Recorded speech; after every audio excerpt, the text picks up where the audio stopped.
Bismillahirrahmanirrahim. Dear students, Assalamu alaikum and welcome back to my channel. I'm your teacher Mohammad Aslan Sati and I'm back with another important lecture. इंशाल्लाह आज के lecture में हम लोग analytical skills and IQ का section जो आपके fast nuances के इंटरसेस में इंक्लूडेड है उसको इन डेप्थ देखेंगे। हम पहले ये समझेंगे कि क्या क्या सिलेबस है एनालिटिकल स्किल्स एंड आईक्यू के सेक्शन में इंक्लूडेड एंड उसको आप किस तरह से कवर अप कर सकते हो and each and every item or the type of the question which is included in your syllabus उनके क्वेश्चंस की हम इन डेप्थ प्रैक्टिस करेंगे एंड पास्ट पेपर क्वेश्चंस को भी हम लोग अटेम्प्ट करेंगे इंशाल्लाह आज के लेक्चर में। उनको हम थॉरली समझेंगे एंड आई एम होपफुल कि इंशाल्लाह अगर आप इस लेक्चर को 100% कवर अप कर लेते हो तो आप अपने आईक्यू एनालिटिकल स्किल्स का जो सेक्शन है उसमें इंशाल्लाह 100% जो है वो परफॉर्म कर पाओगे। So before starting today's lecture, I'll request you all to kindly subscribe to my channel for more knowledgeable content. So एक बात बड़ी इंपॉर्टेंट है एंड इसको समझना बहुत ज़रूरी है कि ये फास्ट के अंदर जो इंटेलिजेंस का सेक्शन है या आप ये समझें कि रीजनिंग का जो सेक्शन है उसको उन्होंने नेम किया हुआ है analytical and IQ section. So it means that it will not only comprise of the analytical reasoning questions बल्कि इसके साथ साथ इसमें इंटेलिजेंस क्वेश्चन का भी सेक्शन जो है वो इंक्लूडेड होगा। So it's a combo of both analytical reasoning questions as well as the intelligence question questions. So इसका सिलेबस को पहले हम ओवरव्यू करते हैं एंड फिर इसी ऑर्डर में जिस ऑर्डर में मैंने इस सिलेबस को एक्सप्लेन किया है और बताया कि क्या क्या क्वेश्चन इंक्लूड हैं इसी ऑर्डर में इंशाल्लाह हम लोग इन क्वेश्चंस को देखेंगे एंड इंशाल्लाह इस लेक्चर को कवर करने के बाद आप अपने एनालिटिकल एंड आईक्यू के सेक्शन को 100% अपने पेपर में परफॉर्म कर पाओगे। तो एक बात आपने याद रखना है कि क्योंकि फास्ट का जो एंट्रेंस टेस्ट है it's a computer based test. So computer based test इस तरह से वर्क करता है कि it has a pool of questions. So इसमें एक पूल ऑफ क्वेश्चंस होते हैं फॉर एवरी कैंडिडेट वो क्वेश्चंस रैंडमली जनरेट होकर आपकी स्क्रीन के ऊपर आते हैं। So there can be a variety of question, there can be numerous question included in your analytical reasoning and logical statement या आईक्यू का जो आपका सेक्शन है। सो एनालिटिकल रीजनिंग का जो पोर्शन है उसके अंदर इसमें लॉजिकल स्टेटमेंट्स इंक्लूड हो सकती हैं जिसमें both scenario based and condition based questions होते हैं। तो आगे जाके हम ऑल इन क्वेश्चंस को करेंगे लेकिन मैं थोड़ा सा आपको इंट्रोडक्शन दे दूं कि लॉजिकल स्टेटमेंट के क्वेश्चंस ऐसे होते हैं कि आप you are given with a scenario और different type of conditions in a statement. So आपने उन स्टेटमेंट्स को समझना होता है, उनको अंडरस्टैंड करना होता है एंड उनकी लॉजिक को समझते हुए उनकी कंडीशंस को समझते हुए आपने कंक्लूजन जो है वहां पे ड्रॉ करना होता है। इसके साथ साथ फिर बहुत ही इंपॉर्टेंट पार्ट जो कि फास्ट न्यूसेस के इंटरेस्ट में इंक्लूड होता है वो है ऑर्डर पैटर्न या सेटिंग अरेंजमेंट के क्वेश्चंस हैं। तो क्या है कि डिफरेंट कंडीशन दे दी जाती हैं आपको कि A can set with B but B can not set with C etcetera. इस तरह की डिफरेंट कंडीशन होती है और आपने बताना होता है कि अगर ए बी के साथ बैठा हुआ है और डी ई के साथ बैठा हुआ है तो लेट से एफ किसके साथ बैठेगा। सो पैटर्न को रिकग्नाइज करना इन इस तरह के क्वेश्चन के अंदर क्या होता है कि आपके पास डिफरेंट लॉजिक्स गिवन होती हैं और फिर उन्हीं लॉजिक्स की बेसिस के ऊपर आपने बताना होता है कि नेक्स्ट अब लॉजिक क्या होगी या नेक्स्ट ऑर्डर आपके पास क्या होगा। इसके अलावा आपके पास बहुत ही वाइटल क्वेश्चन जो कि इंक्लूड होते हैं आपके टेस्ट में, two are the blood relation questions. So different scenarios given होते हैं कि मिस्टर अली लेट से का रिलेशनशिप मिस्टर उमर के साथ ये है, सो उमर का अहमद के साथ फिर रिलेशनशिप क्या होगा या अहमद का अली के साथ रिलेशनशिप क्या होगा।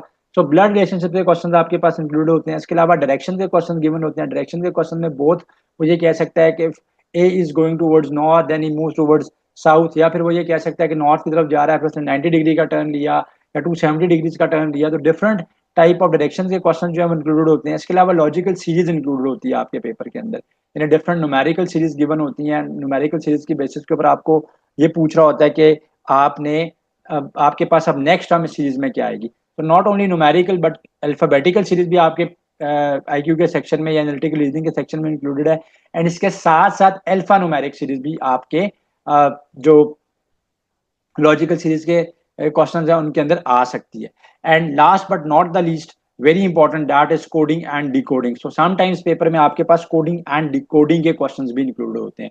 तो इसी ऑर्डर में मैंने आपको पूरा सिलेबस बताया है। इसी ऑर्डर में अब हम इन क्वेश्चंस को सॉल्व करेंगे, इन क्वेश्चन को हम अंडरस्टैंड करने की कोशिश करेंगे and valid and authentic past paper question को सॉल्व करेंगे जो कि मैंने अपने प्रीवियस ईयर्स के जो स्टूडेंट्स थे मेरे प्रिपरेटरी सेशंस के अंदर एनरोल्ड थे उनके फीडबैक के ऊपर मैंने ऐड किए हैं, उनके एक्सपीरियंस के ऊपर आज के लेक्चर में मैंने इंक्लूड किए हैं। सो अब हम आगे चलते हैं और फर्स्ट क्वेश्चन को सॉल्व करते हैं। सो फर्स्ट क्वेश्चन हमारे पास लॉजिकल स्टेटमेंट का क्वेश्चन है एंड अरेंजमेंट का क्वेश्चन है।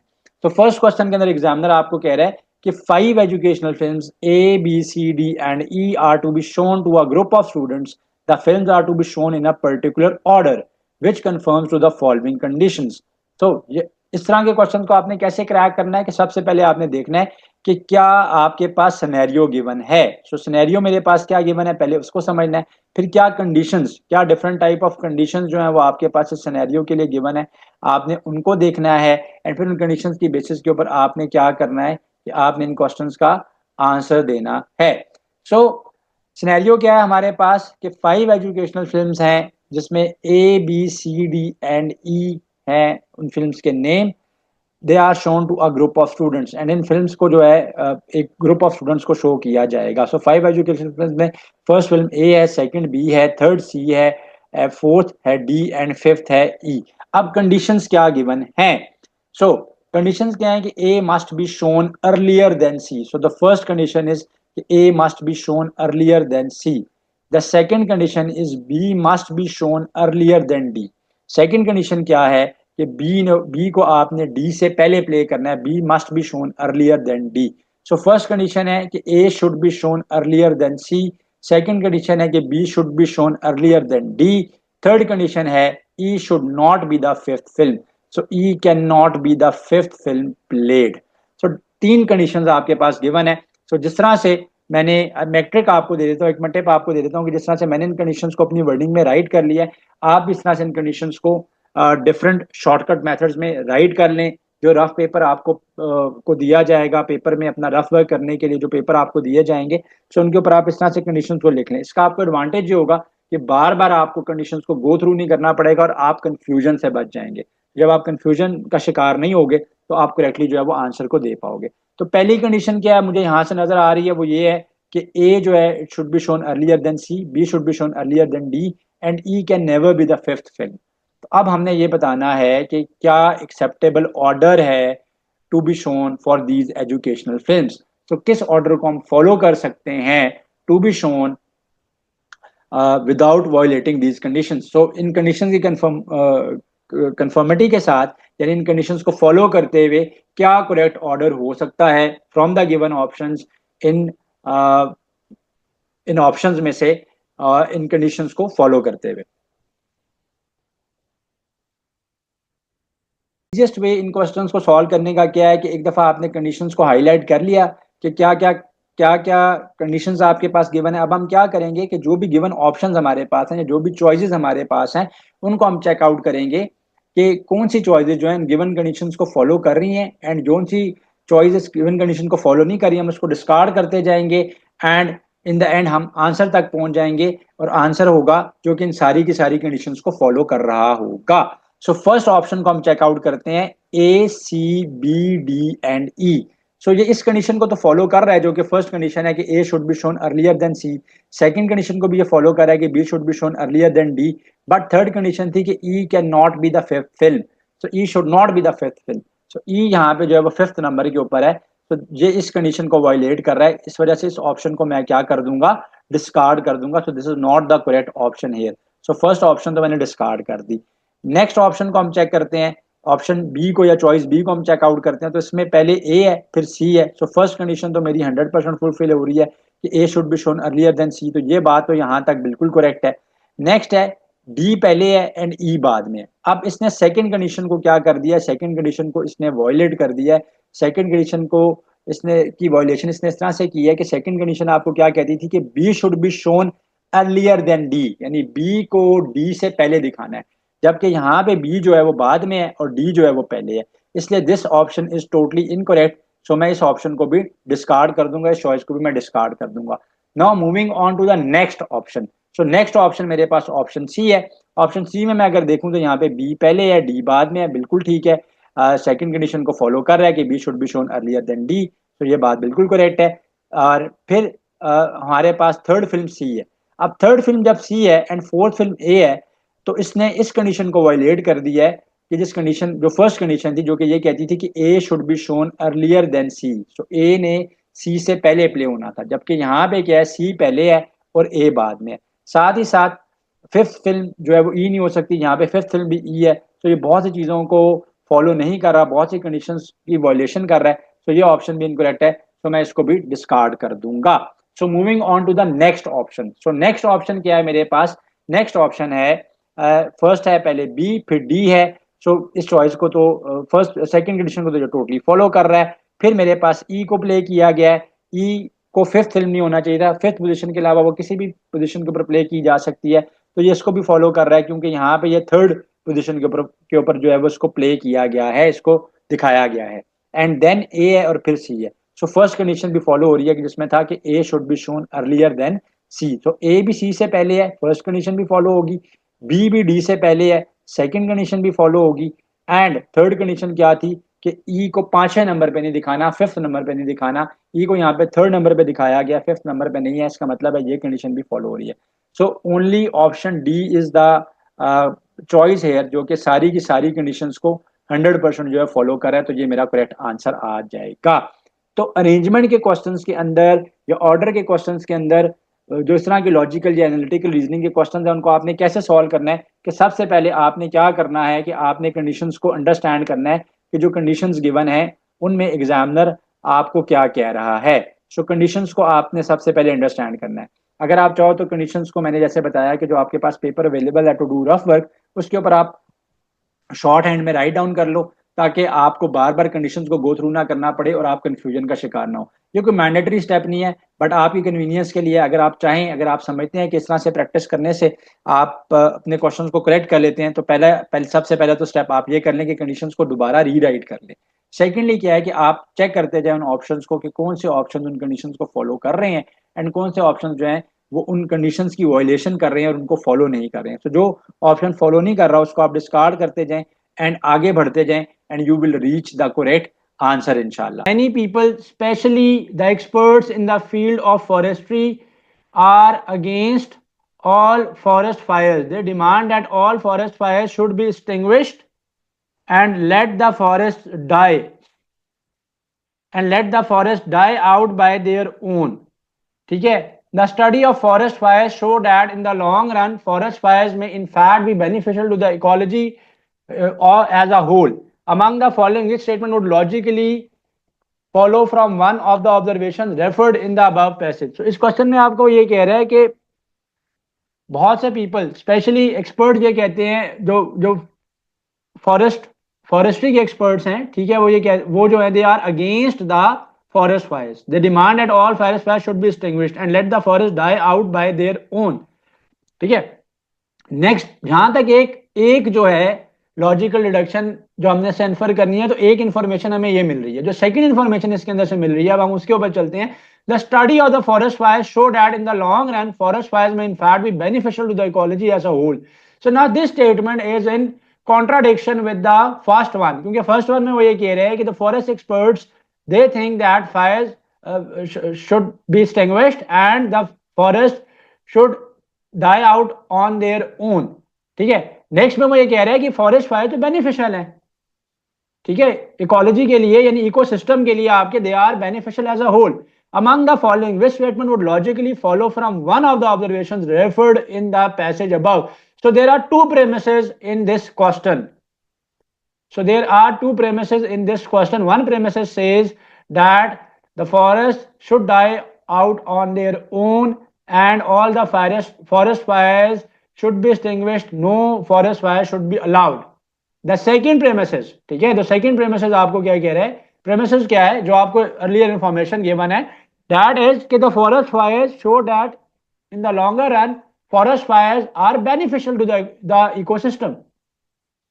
अब now the question, what the question says, the question starts from here. तो जो पेपर में आप लोग कंफ्यूज हो जाते हो ना, so question is starting from this point, among the following, which among the following would logically follow from one of the observations referred to in the passage above?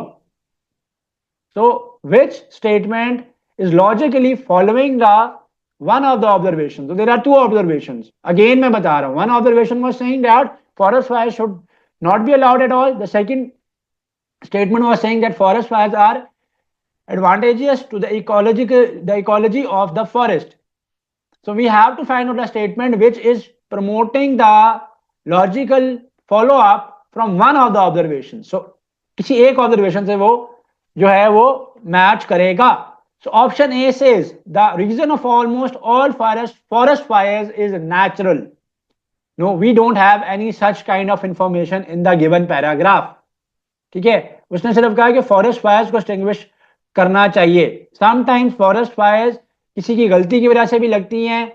कोई लोग वहां पे जाते हैं, आग लगाते हैं, आग छोड़ आते हैं, उससे आग फैल जाती है. समटाइम्स खुद आग लगाई जाती है ताकि जो ड्राई ट्रीज हैं वो वहां से वाइप आउट हो जाएं, बारिशें हों, उसके बाद न्यू हो. तो there are numerous reason. So we weren't given any reason कि सिर्फ फॉरेस्ट फायर जो है ना वो नेचुरल फिनोमेना से किसी से ही लगती है. Human beings try to extinguish the fire for gaining heat. No, ऐसी तो कोई बात नहीं है. हाँ, ये कहा गया था कि फॉरेस्ट फायर को एक्सटिंग्विश किया जाना चाहिए. दे should not be allowed. Studies indicate that forest fire regularly occurred in the times prior to human occupation of the forest areas. इससे रेलिवेंट भी कोई इंफॉर्मेशन हमारे पास नहीं है in the given paragraph. So the rule is that you will be following the statement which are in the follow up of the premises given above. जो information आपको given above है उससे रिलेट करना चाहिए. The animal and plant life destroyed by forest fires seldom represent endangered species. तो वो कह रहे हैं कि जो एनिमल और प्लांट लाइफ होती है वो फॉरेस्ट फायर से डिस्ट्रॉय हो जाती है और वो इंडेंजर्ड स्पीसीज को रिप्रेजेंट करती है. सो इंडेंजर्ड स्पीसीज का भी ऊपर कोई हमारे पास नहीं है. ठीक है.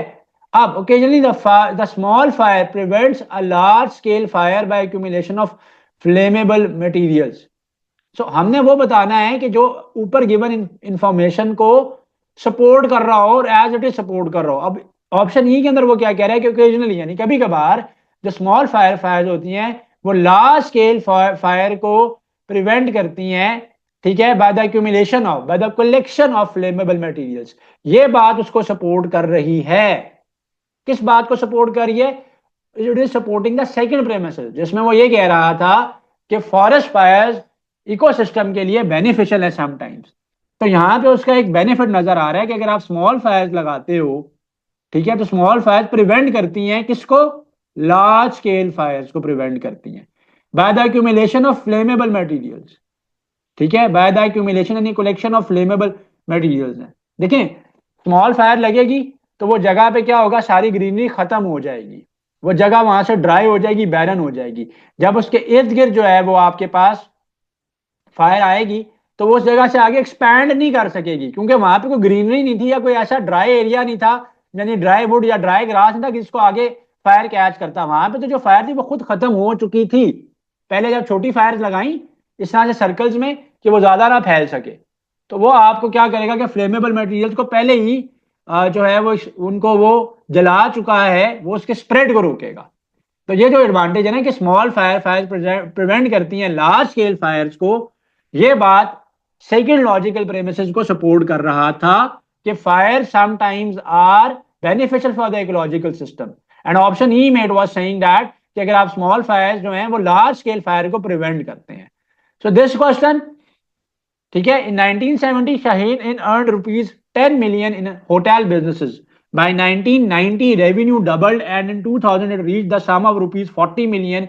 Each of the following if true may explain the trend in hotel business except. So again in this question we have two information or true premises as well. One information is कि 1970 में the Shaheen in resort earned rupees 10 million. By 1990 their revenue was doubled.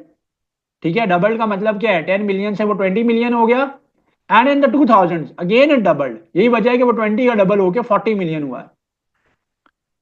Each of the following if true may explain the trend in hotel business accept.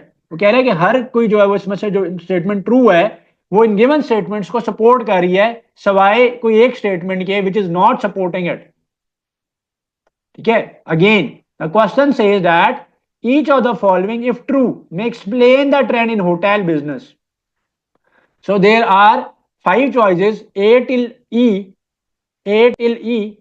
So there are 5 choices A till E. So there are 4 among them which are supporting the given statements. We need to find out the statement which is if true will not support the statement because word used हुआ है except का. So we need to find out the statement which is from these 5 statements, the 4 statements are supporting the given statements if they are true. So we need to find out a statement which will not be supporting it except, ठीक है, the number of hotel rooms has increased. So if the number of hotel rooms will increase, it will definitely increase the revenue, because more hotel rooms mean more clients, more customers, and when there are more customers and more clients, more revenue will be generated. So average cost per room has increased. So we can think on it. ठीक है, कि average cost per room has increase. So जो cost है, ठीक है, पर room वो increase हो चुकी है, उससे भी रेवेन्यू बढ़ेगा. मतलब in the 1970s when they had the 10 million profit, हो सकता है कि जो एक उनका लेट से कोई for example 2 bed executive room they were offering at a rupees of for example 1000 in that time 1970 1000 rupees was a huge term, was a huge sum. ठीक है, now in the 2000 they are offering the same room for rupees 10,000 maybe. So if the cost of the services is, the cost of the room is increased, so they will be collecting a more revenue. So this is also in sort of supporting the given statement. The number of customers has increased from 1970 to 1990. Yes, this is also true. The number of customers will increase. Definitely they will be collecting more revenue, generating more revenue. Average stay per customer has increased. This is also true.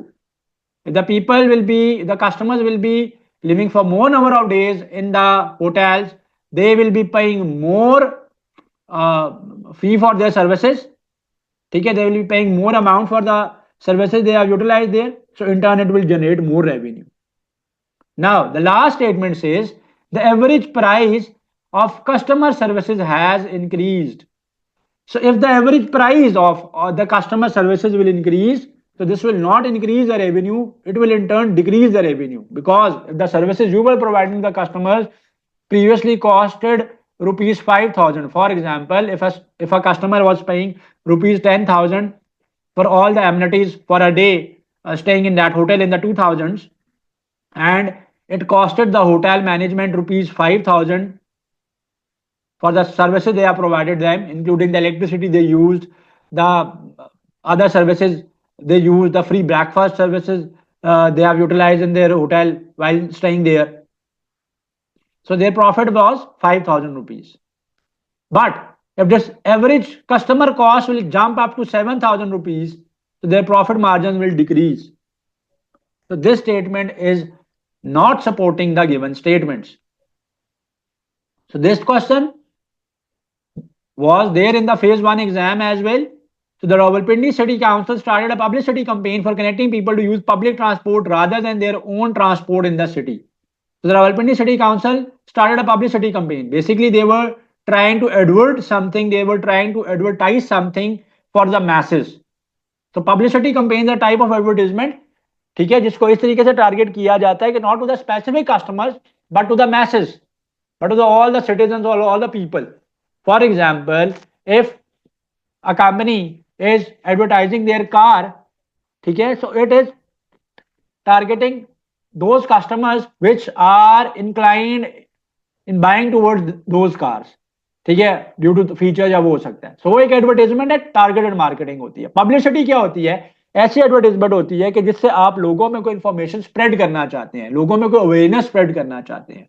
So moving back to the question, the Rawalpindi City Council started a publicity campaign for connecting the people to use public transport rather than their own transport in the city. So the publicity campaign was all about this, that people should be using the public transport rather than their own transport in the city. 2 months later, there was a decrease in the private transport on the road in the mid-city area. So how it resulted? It resulted in a way that the number of private vehicles or transport on the roads in the mid-city area, in the central city area, has decreased. The city council claimed that their publicity campaign was successful to convince the people to leave their cars at home and ride the city bus service to work.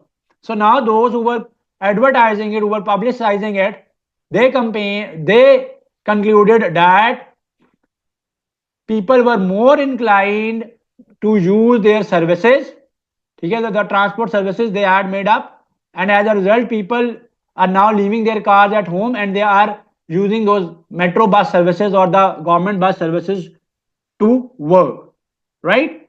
So which of the following, if true, create the most serious doubt on the conclusion drawn above? So the conclusion drawn here is that their publicity campaign was successful and people got awareness of using the public transport, and now more people are using public transport and leaving their cars at home. So this means that their publicity campaign was successful to convince people to leave their cars at home and ride the city bus service to work. So we need to find out which of the statement, if true, creates doubt in it.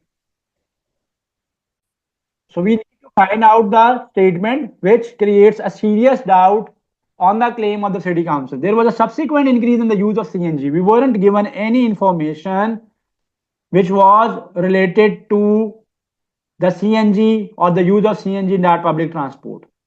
So I am not considering this option. So moving on to the next one. The busiest roads of the city have been damaged because of the continual floods in Nalalai for last 5 months. So this information is not relevant to the information given in the statements. People are busy enough to bring their vehicles on the roads. Okay. Yes, this is against the reason they have mentioned in the given statement, in the given conclusion. Their conclusion was that our campaign is successful. That is why people are using public transport and they are leaving their cars. But this statement is opposing it. But now first let us read out the other option as well. हो सकता है कि कोई ज्यादा oppose कर रहा हो इसको, because question was कि तो सबसे ज्यादा serious doubt create कर रहा है on this conclusion drawn above. City council expended a lot of money to make the campaign successful. This is supporting the statement. This is not against the statement. Remember that we need to find out the option which is, if considered true, will create the most serious doubt on the conclusion drawn above. So option E is the number of cars has increased due to bank loaning in the city.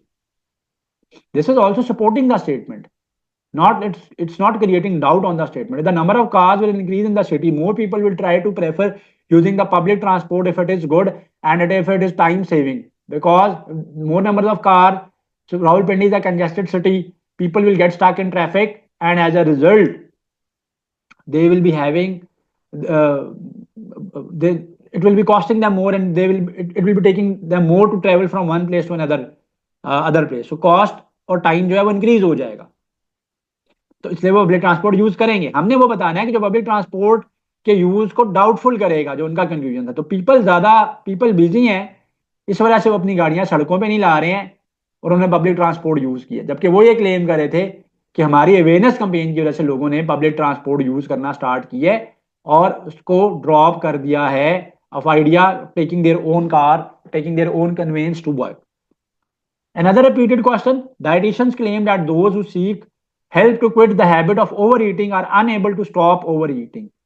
So the first premises says that dietitians ये claim करते हैं कि वो लोग जो कि help सीख कर रहे होते हैं to quit the habit of overeating, वो ओवरईटिंग को स्टॉप नहीं कर पाते. So this is the first premises. जब आपने क्वेश्चन करना है तो आप प्रेमिसेस को आइडेंटिफाई कर लो. फिर आप लोग आगे ये कहते हो ना कि लॉजिकल दिया था हमने बेरिया का या किसी भी यूनिवर्सिटी का, जो एनालिटिकल के अंदर लॉजिकल रिडक्शन के क्वेश्चन आए थे, they were very confusing. yes they are confusing because the reason is sometimes the first premises is against the second premises. जैसे हमने अभी ऊपर फॉरेस्ट वाला क्वेश्चन किया, उसमें फर्स्ट प्रेमिसेस में वो ये कह रहा था कि फॉरेस्ट फायर को एक्सटिंग्विश करो. सेकंड प्रेमिसेस में वो ये कह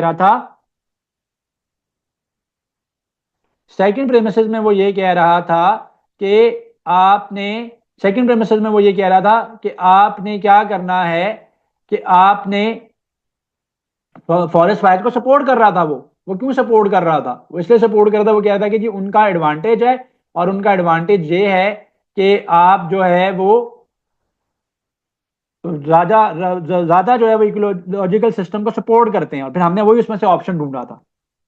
ठीक है. So dietitians claim that those people who seek help to quit the habit of overeating are unable to stop overeating. So this is the first premise in this question. Dietitians ये कहते हैं कि जो लोग overeating के लिए help ले रहे होते हैं डाइटिशियन वगैरह से, वो overeating की habit को खत्म नहीं कर पाते. Therefore, doctors have concluded that success in breaking such habit is rare. So doctors ये claim करते हैं, ने ये conclusion दिया है कि success in breaking such habit, यानी success in stopping the habit of overeating is rare. Now, a large scale surveys show that thousands of people have quit the habit of overeating. So now this premises is against the previous premises.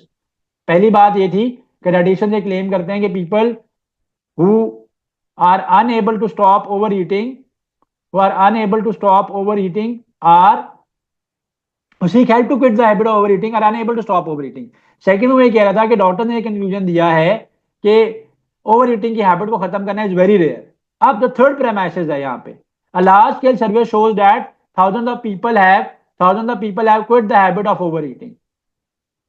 If both of the statements above are correct, an explanation that resolves the apparent contradiction is. तो अब दोनों statements contradictory हैं.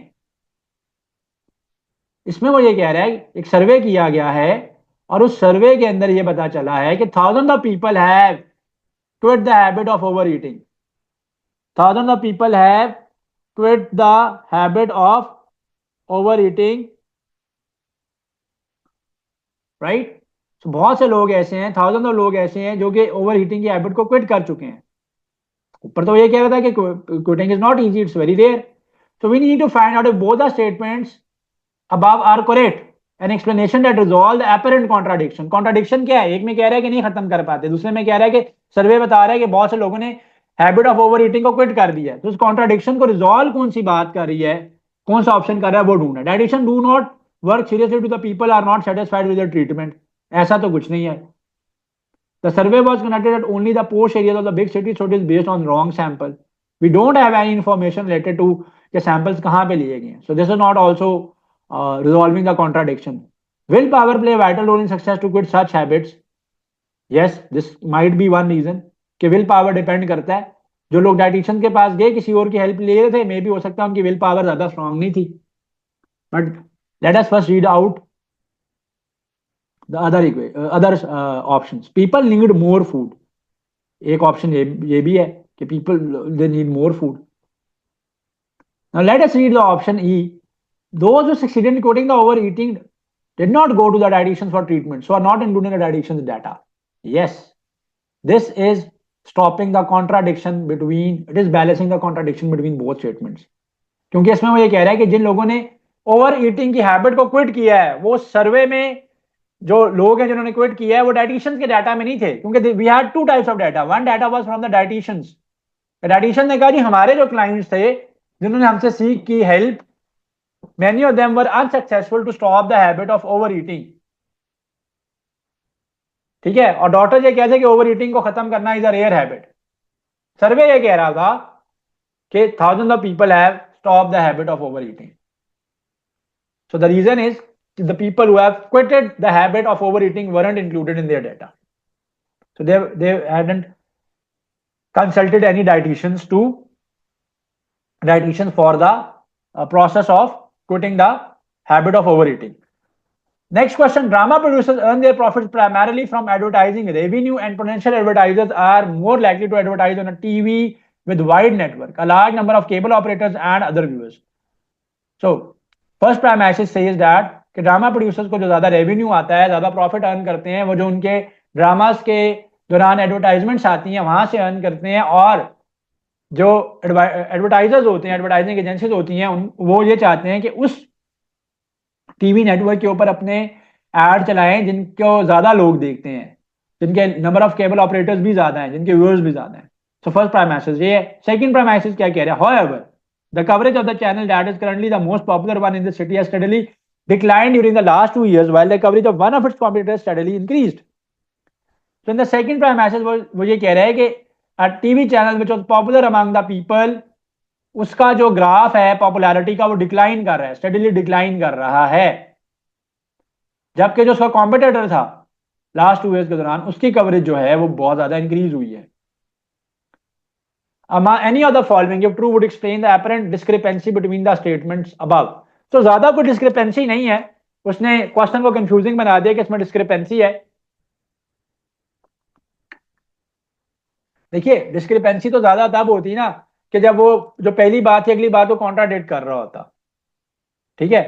अब पहली बात में ये कहा कि एडवर्टाइजर्स वहां पे अपने ऐड चलाते हैं जिसको ज्यादा व्यूअर्स देखते हैं, जिसके केबल ऑपरेटर ज्यादा होते हैं. अगली स्टेटमेंट में ये कह रहा है कि जो पॉपुलर टीवी चैनल था लास्ट 2 ईयर्स में उसका क्लाइंटेज डिक्रीज हुआ है, और जो उसका कॉम्पिटिटर है उसका क्लाइंटेज इंक्रीज हुआ है, उसके नंबर ऑफ कस्टमर जो व्यूअर्स जो है वो इंक्रीज हुए हैं। सो हमने ये बताना है कि कौन सी स्टेटमेंट अगर ट्रू होगी तो इस डिस्क्रिपेंसी को एक्सप्लेन करती है, इस रीजनिंग को एक्सप्लेन करती है। The most profitable producer in the city receives revenue from its subscribers as well as from advertisers. एक इंफॉर्मेशन हमें ये मिल रही है कि जो मोस्ट प्रॉफिटेबल प्रोड्यूसर है ना इस सिटी का, उसको दोनों जगह से रेवेन्यू आता है, सब्सक्राइबर से भी आता है, एडवर्टाइजर से भी आता है। Advertiser generally switch from the most popular channel to another one only when the other one become the most popular instead. Yes, ये अगर ट्रू की जाए तो थोड़ी सी डिस्क्रिपेंसी को सॉल्व करिए, बट हमेशा लॉजिकल डिडक्शन के अंदर, एनालिटिकल रीजनिंग के अंदर सारे ऑप्शन को देखा करें। The number of channels competing viably with the most profitable channel in the city has increased during the last 2 years. ठीक है, so the number of channels were competing with the most profitable channel in the city has increased during the last 2 years. Okay, एक बात ये भी है कि जो उसके कॉम्पिटिटर्स हैं उनकी तादाद इंक्रीज हो रही है उन चैनल्स की। नेक्स्ट में वो कह रहा है कि the network of the most profitable TV channel in the city still greater than any of its competitor. हाँ, ये बात है, अगर इसको ट्रू किया जाए तो उस डिस्क्रिपेंसी को वो सॉल्व कर देती है कि वो जो प्रॉफिटेबल चैनल है या जो मोस्ट पॉपुलर चैनल है अभी भी लोग उसके पास क्यों जा रहे हैं, एडवर्टाइजर उसके पास क्यों जा रहे हैं एडवर्टाइजिंग के लिए, क्योंकि चाहे उसके नेट प्रॉफिट्स डिक्रीज हुए हैं during the last 2 years, but still अपने कॉम्पिटिटर से ज्यादा है, क्योंकि वही कहते हैं ना कॉम्पिटिटर की पॉपुलैरिटी इंक्रीज हो रही है। Advertising rates charge by the most profitable TV channel city are significantly higher than those charge by its competitor. ठीक है, हमने ये नहीं बताना था, हमने ये बताना था कि इस डिस्क्रिपेंसी को कौन सी चीज सॉल्व कर रहा है। एक तरफ वो ये कह रहा है कि जो करंटली मोस्ट पॉपुलर सिटी है, वो popular channel in the city है ना, उसके कस्टमर्स डिक्रीज हुए हैं, डिक्लाइन हुए हैं, उसके कॉम्पिटिटर की इंक्रीज हुई है कवरेज, लेकिन अभी भी वो क्यों पॉपुलर है। बात तो ये है कि अगर उसके कस्टमर डिक्रीज हुए तो पॉपुलर क्यों है, क्योंकि the network of the most profitable TV channel in the city still great, उसका नेटवर्क बड़ा है, उसकी व्यूअरशिप हो सकता है ज्यादा बड़ी हो, उसके केबल ऑपरेटर ज्यादा बड़े हो, उसके सब्सक्राइबर ज्यादा बड़े हो, तो ये चीज उसको ज्यादा एक्सप्लेन कर रही है। तो in an examination Rizwana has more marks than Fozia, Shagufta has fewer marks than Zahid, Fozia and Abid have more marks than Shagufta, the above is true which of the following must also be true. So Rizwana has more marks than Fozia. First statement. Shagufta has fewer marks than Zahid. So Zahid has more marks, so greater जाएगा Zahid की तरफ। तो इसको मैं यूं लिख देता हूं बल्कि कि Zahid के ज्यादा हैं, Shagufta के मार्क्स कम है। Fozia and Abid have more marks than Shagufta. Fozia and Abid both have more marks than Shagufta. Fozia has fewer marks than Shagufta. No, ये तो बात कॉन्ट्राडिक्शन में आ जाएगी, क्योंकि वो कह रहा है फोजिया के तो ज्यादा मार्क्स हैं, तो ये तो इनकरेक्ट है। Rizwana has more marks than Shagufta.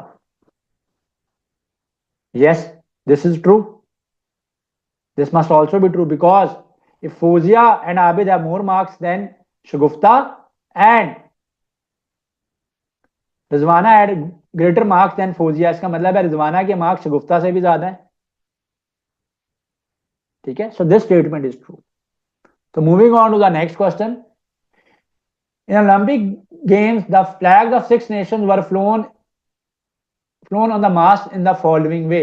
The flag of America was left to the Pakistan and to the right of the flag of France. Flag of England was on the right of the Pakistan flag but was to the left of the flag of Japan, which was to the left of the flag of China. तो इन सात situations मैंने आपको बताया scenario को हम draw कर लेंगे। एक बात जो स्टूडेंट्स यहाँ पे मिस्टेक करते हैं, देखो इस स्टेटमेंट में अगर आप थोड़ा सा आप फोकस करो, the flag of America was left to the flag of Pakistan. So I am drawing it, Pakistan के लेफ्ट ये बनता है, तो flag of America Pakistani flag के लेफ्ट पे था। And to the right of the flag of France, भाई ये Pakistani flag is not on the right on the flag of the France, ये अमेरिकन फ्लैग की ही बात हो रही है, क्योंकि अमेरिकन फ्लैग से इंफॉर्मेशन स्टार्ट हुई है। सो स्टूडेंट्स क्या मिस्टेक करते हैं कि वो ये कहते हैं कि फ्लैग ऑफ अमेरिका लेफ्ट पे है, अब पाकिस्तानी फ्लैग के राइट पे फ्रेंच फ्लैग है। ऐसा नहीं है। The information given was related to the American flag in the first condition. So the American flag is on the left of Pakistani flag, तो पाकिस्तानी फ्लैग के वो लेफ्ट पे है, और right to the French flag है, तो French flag यहां पे होगा ताकि उसके राइट के ऊपर अमेरिकन फ्लैग होगा, right. So flag of England was on the right of the Pakistani flag, so flag of England is here because right of Pakistani flag is this, but was to the left of the flag of Japan, तो Japanese flag यहां पे होगा, उसके left पे ये English flag है, Which was to the left of the flag of China? So Japanese flag is on the left of the Chinese flag. So Chinese flag is here. This is why on the left we have the Japanese flag. So the question asks, find the two flags which are in the center. So Pakistani and English flags are in the center. So जो मैंने draw किया है वहां पे क्या है कि Pakistan and England flag are in the center of it, in the middle of it, right? So in aggregate season, Pakistan defeated Australia twice. West Indies defeated Pakistan twice. Australia defeated West Indies twice. Pakistan defeated New Zealand twice. West Indies defeated New Zealand twice. Which country has lost the greatest number of times? So we have information कि किस team ने कितने matches loose किए हैं, कितने matches lost किए हैं, कितनी गेम लॉस्ट किए हैं. सो हमने ये बताना है कि किस कंट्री ने सबसे ज्यादा मैचेस लूज किए हैं.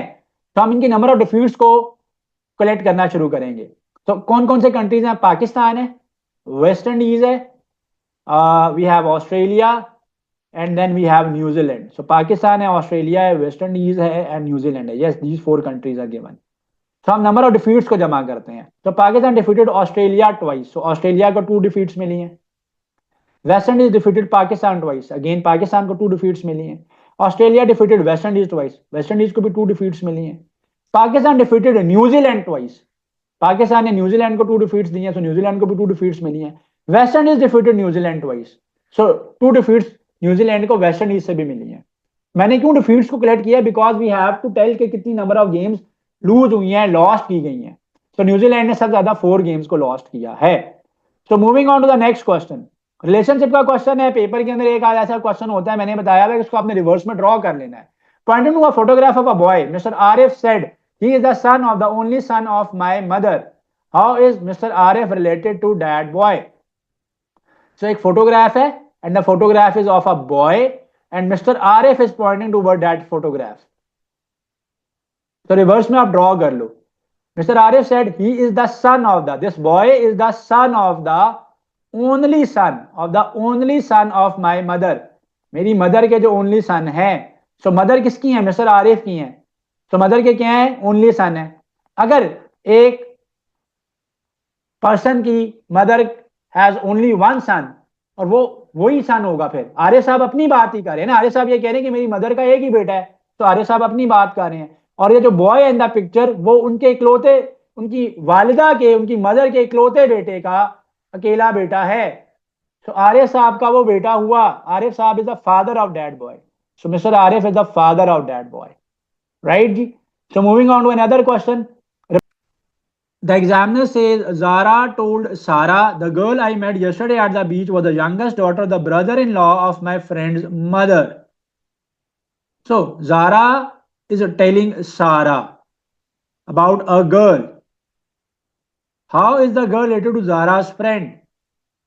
So we need to, how is the girl related to Zara? करें इस क्वेश्चन को. How is the girl related to Zara?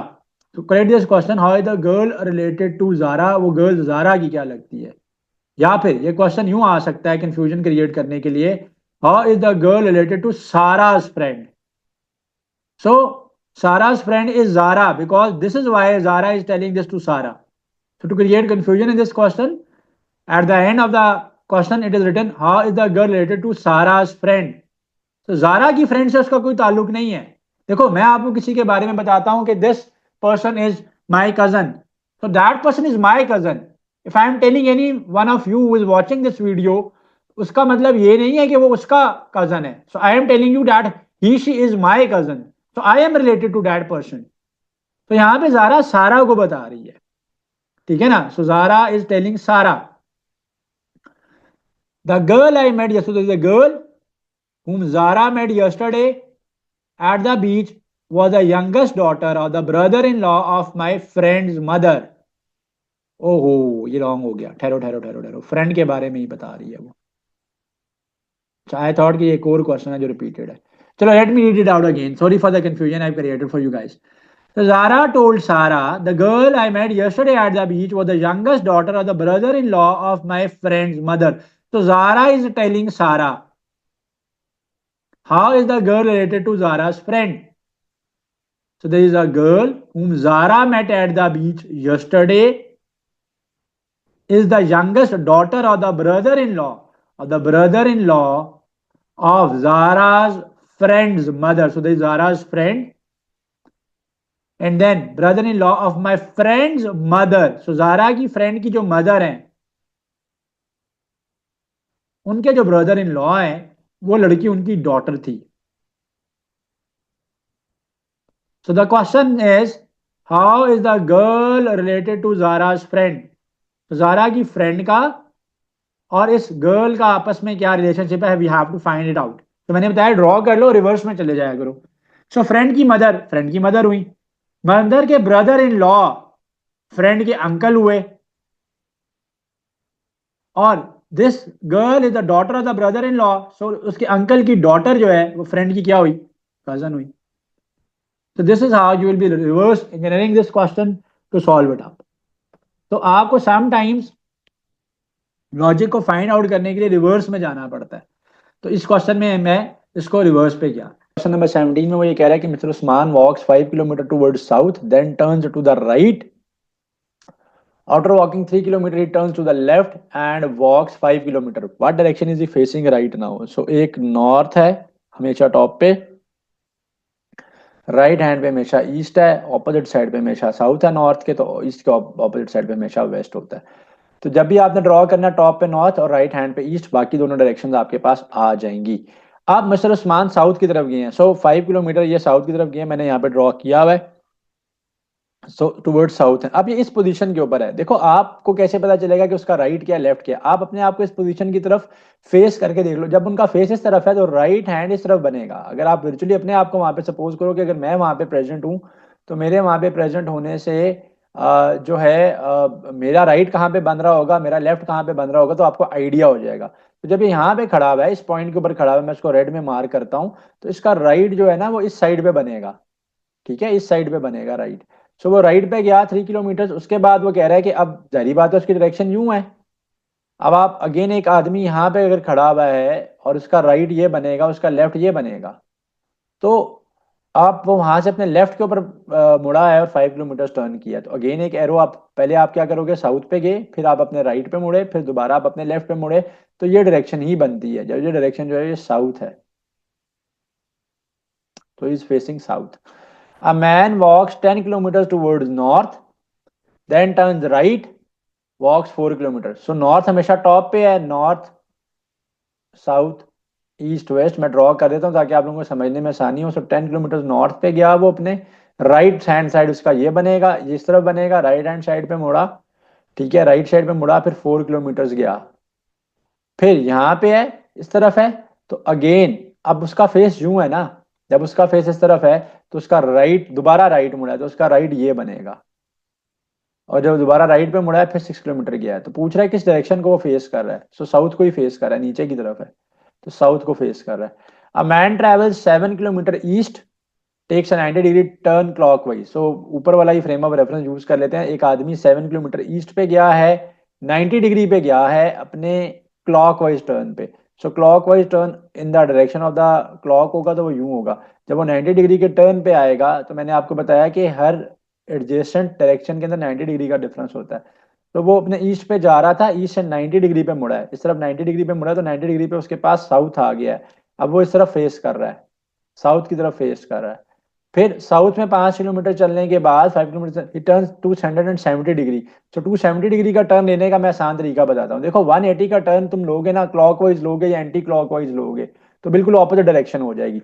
So 270 can be splitted as 180 plus 90. तो उसने क्या किया, counter clockwise in against the direction of the clock. ठीक है, वो गया है 270. 270 का मतलब है कि पहले तो आप करो ना 180, 180 का मतलब यहाँ पे आ गया, फिर अगेन इसमें 90 कर लो. काउंटर क्लॉकवाइज है ना, इसलिए मैं I am going in the opposite direction of the clock flow. So again दोबारा 90 डिग्री पे यहाँ पे आया है. तो जब 90 डिग्री का यहाँ पे आया है तो वो 270 पूरा करने के लिए, देखो 90 ये, 180 और 270, तो इस डायरेक्शन को वो फेस कर रहा है, इस डायरेक्शन को वो फेस कर रहा है. ये काउंटर क्लॉकवाइज गया है, क्लॉकवाइज नहीं गया. सो ये काउंटर क्लॉकवाइज गया है, तो ये डायरेक्शन इसकी वेस्ट बनती है. सो इसको करेक्ट कर लेना, इसकी डायरेक्शन ये वेस्ट बनती है. ये क्लॉकवाइज के मुताबिक हुआ हुआ होता तो फिर ईस्ट था, लेकिन ये एंटी क्लॉकवाइज गया है. A woman walks 6 kilometers north, turns to 70 degree clockwise and 3 kilometer and walks 3 kilometers. Then she takes 90 degree turn clockwise and turns 8 kilometer. What direction is she facing right now? तो एक खातून जो है वो 270 degree एक direction north की direction में है, north top पे है, उससे 270 डिग्री क्लॉकवाइज गई है। 270 क्लॉकवाइज का मतलब है 90 पे वो ईस्ट पे आ जाएगी, 180 पे वो साउथ पे आ जाएगी, फिर अगेन 270 पे वो इस डायरेक्शन में चली गई है। सो 270 उसका जो था ना क्लॉकवाइज, तो क्लॉकवाइज उसका 270 ये बना। सो क्लॉकवाइज 270 में जब वो गई हैं खातून, ठीक है मैं इसको बता देता हूँ। तो क्लॉकवाइज जब वो 270 डिग्रीज के ऊपर गई हैं वो खातून, 270 डिग्रीज पे जब वो क्लॉक वाइज गई हैं, तो 270 पे क्लॉक वाइज जाने की वजह से अब उनकी डायरेक्शन ये है, यानी वेस्ट है। अब यहाँ से क्या हुआ कि वो 90 डिग्री काउंटर क्लॉक वाइज चली गई है, ठीक है। सो 90 डिग्री वो काउंटर क्लॉक वाइज चली गई है। काउंटर क्लॉक वाइज का मतलब क्या है कि अगेन इन द डायरेक्शन और against the clock flow. So clock flow के अगेंस्ट 90 डिग्री ये बनता है, तो वो इस तरफ आ गई, यानी साउथ की डायरेक्शन में आएंगे। सो साउथ इसका आंसर है, इसको करेक्ट करो कि ये साउथ है आंसर। 21 के अंदर आपको वो ये कह रहा है कि a man starts walking 8 kilometre south. एक आदमी 8 किलोमीटर साउथ गया है, ठीक है।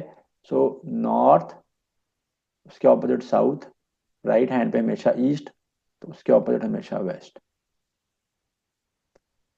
तो आप क्या करोगे कि a man starts walking 8 kilometre south, तो 8 किलोमीटर साउथ गया है वो, takes a U turn. U turn पे हमेशा चीज 180 डिग्री पे आ जाती है, साउथ जा रहा था यू टर्न आया तो नॉर्थ पे हो जाएगा ना।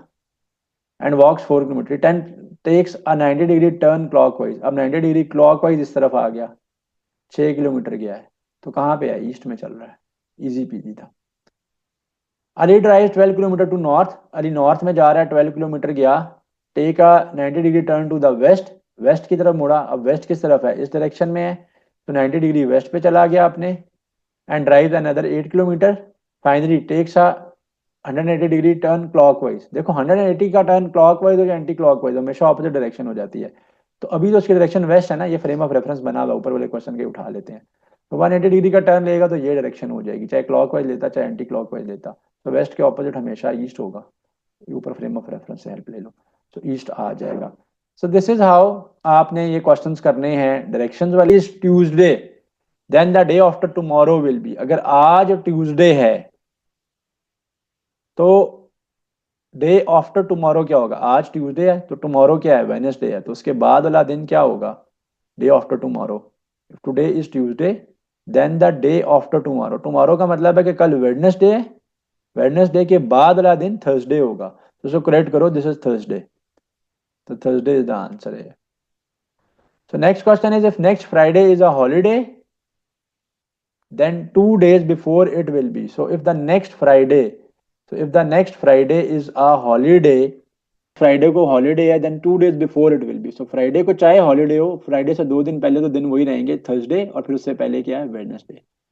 If yesterday was Sunday, if yesterday was Sunday, अगर गुजरे हुए कल पे संडे था, इसका मतलब है आज मंडे है, तो टुमारो क्या होगा, टुमारो ट्यूसडे होगा। There is no choice of Tuesday, so none of the above है।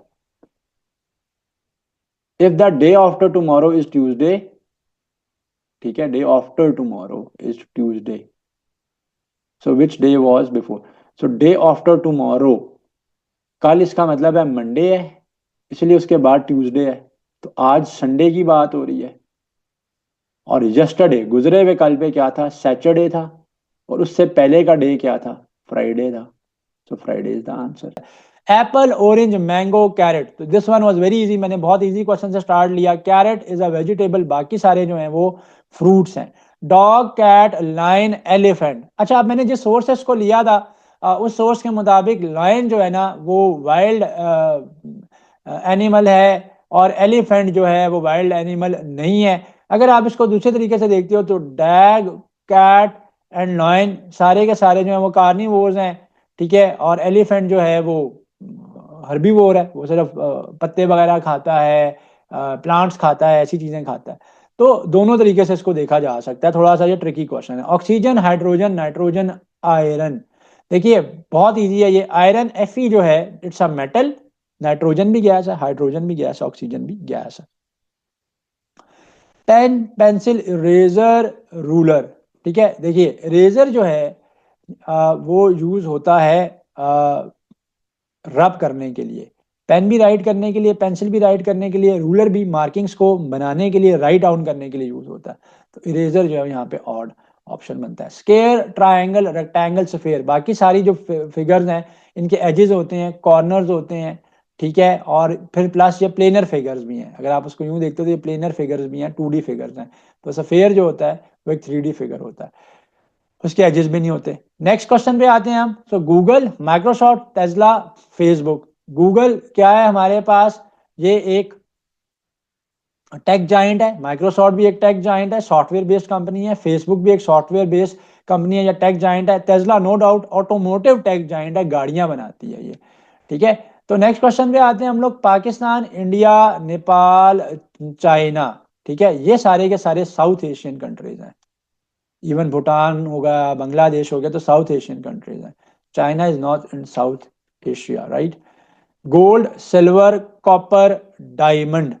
Gold is a metal, silver is a metal, copper is a metal, diamond is a non metal. तो diamond odd है।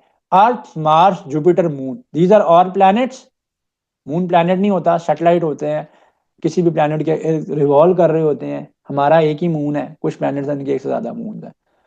Doctor, engineer, lawyer, police. देखिए basically doctor बनने के लिए आपको medicine में degree करनी पड़ती है, इंजीनियर बनने के लिए इंजीनियरिंग में करनी पड़ती है, लॉयर बनने के लिए लॉ में करनी पड़ती है। पुलिस में डिफरेंट डिपार्टमेंट्स से डिफरेंट स्टडी बैकग्राउंड के लोग जाते हैं, साइकोलॉजी के भी जाते हैं जिन्होंने क्रिमिनल साइकोलॉजी पढ़ी हुई है, इंजीनियरिंग के भी जाते हैं अगर उन्होंने सर्वेलेंस को, डाटाबेस को मैनेज करना है। सो पुलिस के लिए कोई एक स्पेसिफिक डिग्री नहीं होती, डिफरेंट प्रोफेशनल डिग्रीज के लोग भी उसमें अप्लाई कर सकते हैं, डिफरेंट रिक्वायरमेंट्स होती हैं उनकी, वो अपनी ट्रेनिंग्स होती हैं फिर उनकी। सो डॉक्टर, इंजीनियर, लॉयर, वो एक स्पेसिफिक डिग्री होना उसमें मैंडेटरी है टू ज्वाइन दैट प्रोफेशन। 2359, ये तो बहुत ईजी है। ठीक है, 3235। अच्छा, कुछ बच्चे ये कहेंगे कि जी 359 है, टू ऑड है। टू ऑड नहीं है, मैं रीजन बताता हूँ। वो रोज एक क्लेम करेंगे कि 3, 5 और 9 ऑड नंबर्स हैं। ठीक है, ऑड नंबर्स हैं बट बीच में 7 मिस्ड है ना। सो 2, 3 और 5 ये प्राइम नंबर्स हैं। प्राइम नंबर्स वो होते हैं जो अपने टेबल में आते हैं और 1 के टेबल में आते हैं। 9 प्राइम नंबर नहीं है, तो 9 ऑड है। नेक्स्ट क्वेश्चन है मर्करी, वीनस, सैटर्न, प्लूटो। तो ये सारे के सारे जो प्लैनेट्स हैं ये अब हमारे यूनिवर्स का पार्ट हैं। प्लूटो को हमारे प्लानिटरी सिस्टम से हमारे प्लानिटरी सिस्टम का सॉरी पार्ट है, यूनिवर्स कह गया मैं, यूनिवर्स का तो पार्ट प्लूटो भी है। मर्करी, वीनस, सैटर्न हमारे प्लानिटरी सिस्टम का पार्ट है। Pluto is no more the part of our planetary system. So Pluto is को यहाँ से आप डिस्कार्ड कर दोगे। Next question is Eiffel tower, Taj Mahal, Burj Khalifa, great wall of China. अच्छा, सारे के सारे जो है ना वो मोनोमेंट्स हैं, बट बुर्ज खलीफा एक मॉडर्न होटल बेस्ड बिजनेस है, एक आप ये कह सकते हो कि स्काई स्क्रेपर है। ठीक है ना, ये स्काई स्क्रेपर है, इसकी कोई हिस्टोरिकल, फिलहाल कोई इसकी हिस्टोरिकल इंपॉर्टेंस नहीं है। सो आईफल टावर एक हिस्टोरिकल मोनूमेंट है। ताजमहल शाहजहां ने उस जमाने में बनाया था, हिस्टोरिकल है। ये उस टाइम जिंग डायनेस्टी ने बनाई थी, इसलिए बनाई थी कि जो अटैक करेंगे, जो ओपोनेंट्स होंगे, हमारी एनिमीज होंगे, उनसे बचने के लिए। तो हिस्टोरिकल है। बुर्ज खलीफा हिस्टोरिकल नहीं है, इसको बने तो अभी 20 साल भी पूरे मुकम्मल नहीं हुए हैं। Sodium, potassium, calcium, organ argon. So sodium, potassium, calcium ये सारे के सारे क्या हैं, ये मेटल्स हैं अगर, और सॉलिड्स हैं।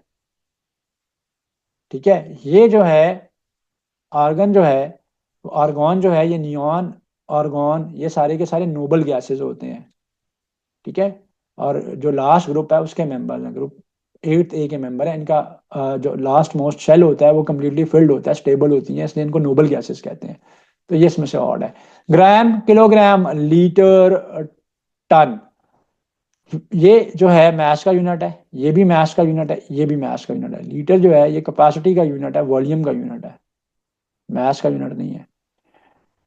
Newton, Einstein, Darwin, Galileo. So these are all physicists. Newton, Einstein, Galileo, they are all physicists, physical sciences थे, फिजिक्स पढ़ते थे। डार्विन जो था वो बायोलॉजिस्ट था, और डार्विन की थ्योरी भी उसी ने दी थी कि इंसान पहले जो है वो हमें पता है, वो उसने कहा था कि जी इंसान जो है वो पहले बंदर था, बाद में वो डेवलप हुआ होमोसेपियंस में। पाइथन, जावा, HTML, C++, ये सारी की सारी प्रोग्रामिंग लैंग्वेज हैं। HTML जो है वो मार्कअप लैंग्वेज है, वेब डिज़ाइन के लिए पहले यूज़ होती थी, अब तो और उसके बहुत सारे अल्टरनेटिव्स में वो आ गए हैं। Monsoon, winter, spring, desert. So monsoon, winter, spring और डेजर्ट, ये सारे के सारे सीजन्स हैं। ये सीजन नहीं है। एक जगह जहाँ पे हमारे पास डेजर्टेड एरिया है, रेत है, रेनफॉल नहीं है, वेजिटेशन नहीं है, वो डेजर्ट कहलाता है। तो उसका ताल्लुक ज़मीन से है, जो टेरेन है उससे है, रादर देन के सीजन से है। Water, carbon dioxide, methane and oxygen. तो इनमें क्या डिफरेंस है? बाकी सारे के सारे जो हैं वो कंपाउंड्स हैं, ठीक है। ये जो है सेम एलिमेंट के एटम जुड़े हुए हैं। ये ऑक्सीजन का जो मॉलिक्यूल है वो प्योर फॉर्म में होता है। ये सारे के सारे कंपाउंड्स हैं, डिफरेंट एलिमेंट्स के एटम्स कंबाइंड होके कंपाउंड बने हुए, तो ये सेम एटम के एलिमेंट्स हैं। हार्वर्ड, ऑक्सफोर्ड, MIT, नासा, ये भी यूनिवर्सिटी है, ये भी यूनिवर्सिटी है, ये भी यूनिवर्सिटी है, दुनिया की पॉपुलर मोस्ट यूनिवर्सिटीज में से है। नासा यूनिवर्सिटी नहीं है, बल्कि इनफैक्ट ये अमेरिका की स्पेस एजेंसी है, जो उनकी स्पेस एक्सप्लोरेशन हैं और जो स्पेस उनके जितने भी प्रोग्राम्स हैं उनको जो है वो मैनेज करती है। So now we will start some question related to the coding and D coding.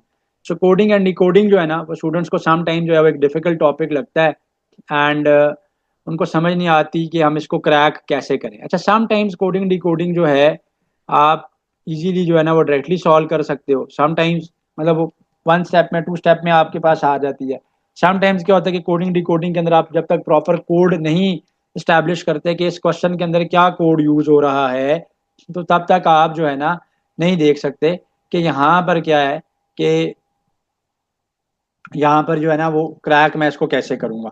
तो कुछ एग्जाम्पल्स करवाता हूँ, फिर उसके बाद आपको समझ आएगा कि सिचुएशन है क्या और करना है इसको कैसे हमने। तो सबसे पहले क्वेश्चन है हमारे पास यहाँ पर, fashion stands for. So question number 1 में आपको कह रहा है कि fashion stands for ECU KMQP, then disease stands for. अगर फैशन का कोड ECU KMQP है, तो आप ये बताएं कि डिजीज का कोड क्या होगा। तो डिजीज का कोड क्या होगा? सबसे आसान बात यह है कि हम सबसे पहले क्या करेंगे, हम लोग ये चेक करेंगे कि जो वर्ड गिवन है वो क्या है। तो जो हमें गिवन वर्ड है वो है फैशन, FASHION। अब ए क्या है?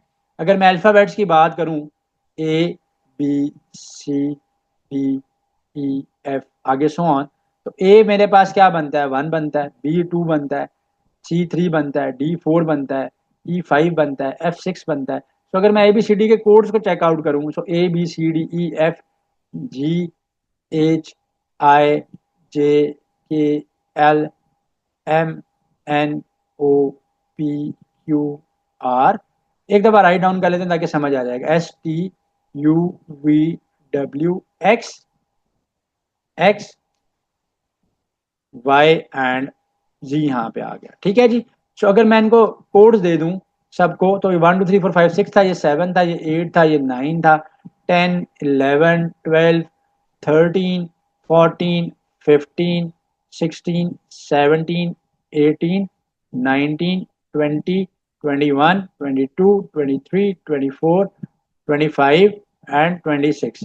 तो जैसे मैंने आपको जब अल्फा न्यूमेरिक सीरीज करवाई थी ना, तो उसके अंदर मैंने आपको बताया था कि आप कोडिंग के अंदर क्या करेंगे, कि अल्फा न्यूमेरिक सीरीज के अंदर आप चेक आउट करते थे कि किस को के बीच में कितना डिफरेंस आ रहा है सीरीज में, ठीक है। यानी कि अल्फाबेट में कितने अल्फाबेट्स का बीच में से डिफरेंस आ रहा है। यहाँ पर भी यही काम मैं करूंगा, ठीक है, मिलते जुलते सिचुएशन करूंगा। सबसे पहले तो मैं ये देखूंगा कि यहाँ पर जो कोड्स बन रहे हैं वो कोड्स क्या बन रहे हैं, ठीक है। तो एफ का कोड क्या बनता है? एफ की जो वैल्यू बनती है, नंबरिंग बनती है उसकी, कोड तो मैं नहीं कहूंगा उसको, नंबरिंग बनती है। तो एफ का नंबर जो है ना वो 6 है, ए का 1 है, तो एफ का 6 है, ए का 1 है। एस को देखते हैं कि एस का कोड क्या है। तो एस बनता था 19 पोजीशन पे, तो एस का आ गया 19। एच बनता था 8 पे, आई बनता था 9 पे, और ओ बनता था 15 पे, और एन बनता था 14 पे। कैसे? हमने उनको नंबर्स अलॉट कर दिए। हमने उनको क्या कर दिया, हमने उनको नंबर्स अलॉट किए। ठीक है, कि कौन सा किस नंबर पे आ रहा है। अब हमारे पास क्या गिवन है, अब हमारे पास जो गिवन है इस क्वेश्चन में, वो गिवन है जो वो उसको उसके कोड को देखते हैं कि क्या, उसको मैं ब्लू में लिख रहा हूँ। ठीक है, वो था ECUKMQ और P। ठीक है, ECUKMQP। अब E क्या बनता है, E5 बनता है। ये तो 5 बनता है ना, फिफ्थ लेटर है ना अल्फाबेट का। ठीक है ना, फिफ्थ लेटर है अल्फाबेट का। ठीक है, अच्छा C क्या बनता है, C थर्ड बनता है। U सेकंड लास्ट है, सॉरी फोर्थ लास्ट है बल्कि। ठीक है, तो 21 बनता है। K क्या बनता है, 11 बनता है। M क्या बनता है, M ये लिखा हुआ है 13 बनता है। Q क्या बनता है, Q जहन में नहीं आ रहा, देख लेता हूँ मैं, 17 बनता है। एंड P जो है 16 बनता है। तो ये 17 आ गया और ये 16 आ गया। अब हम देखेंगे कि डिफरेंस इनमें कितना है। डिफरेंस जो है वो कितना है, जो कोड अलॉट हुआ है उसमें से माइनस करेंगे जो ओरिजिनल वर्ड है उसको, यानी ये कोड था ना, इस कोड में से जिस वर्ड को कोड किया गया है उसको माइनस करके इसका डिफरेंस देखेंगे। 5 में से 6 गया तो कोड बनता है -1। अच्छा, इसका क्या था कोड, ए का 1 था कोड, ये 1 था, आई नहीं था।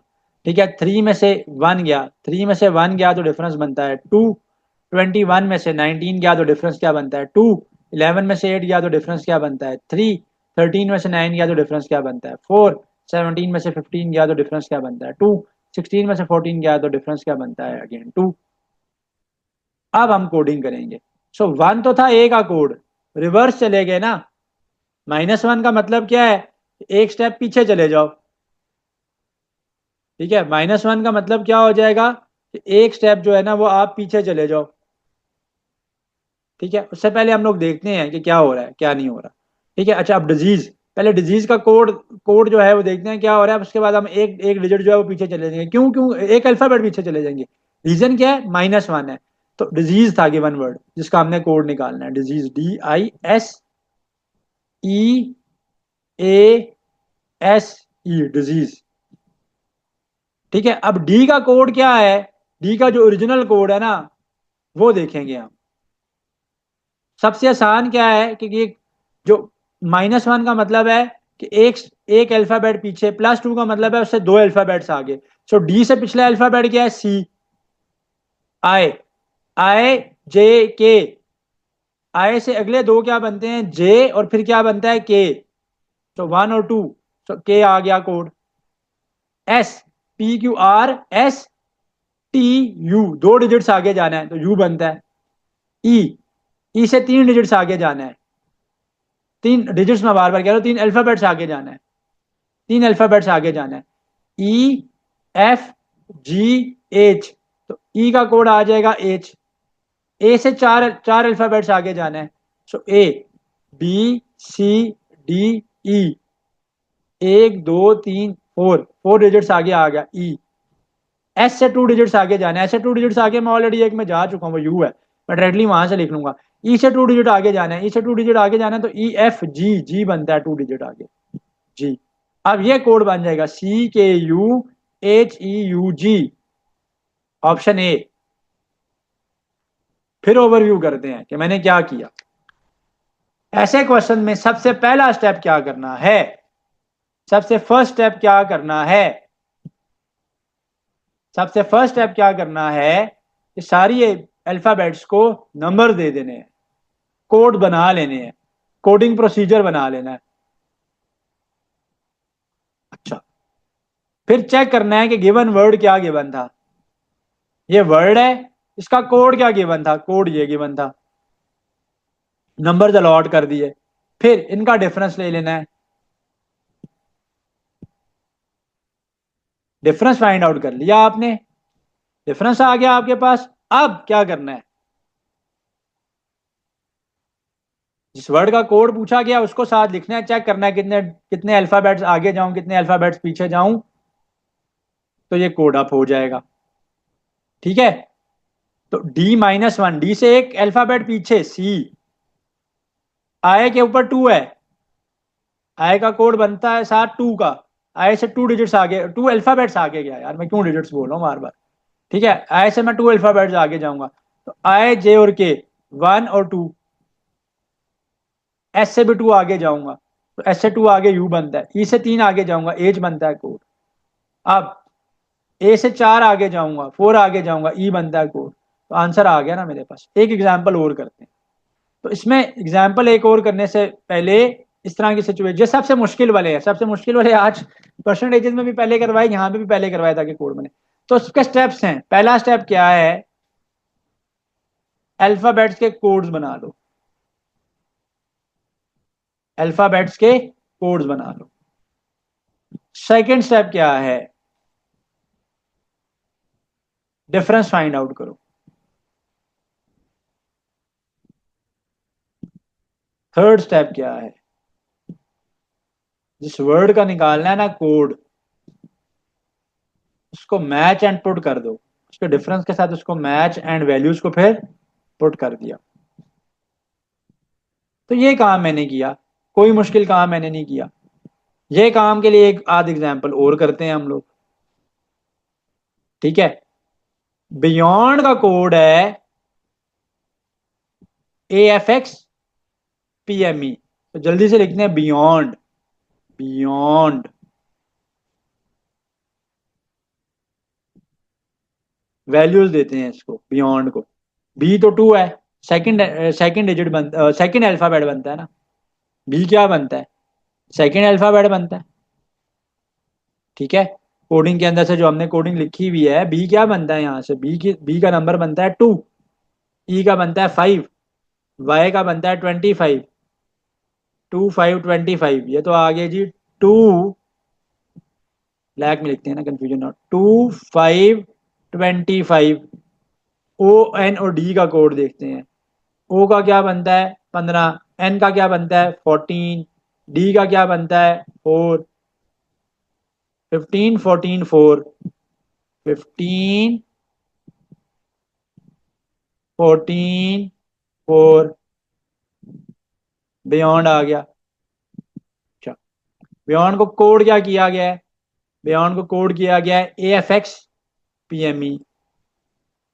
रेड में करते हैं, A F X P M, कुछ खा गया हूं मैं, ए एफ एक्स बियॉन्ड में, ए एफ एक्स, अच्छा वो पी वहां लेके आऊ ना, A F X, A F x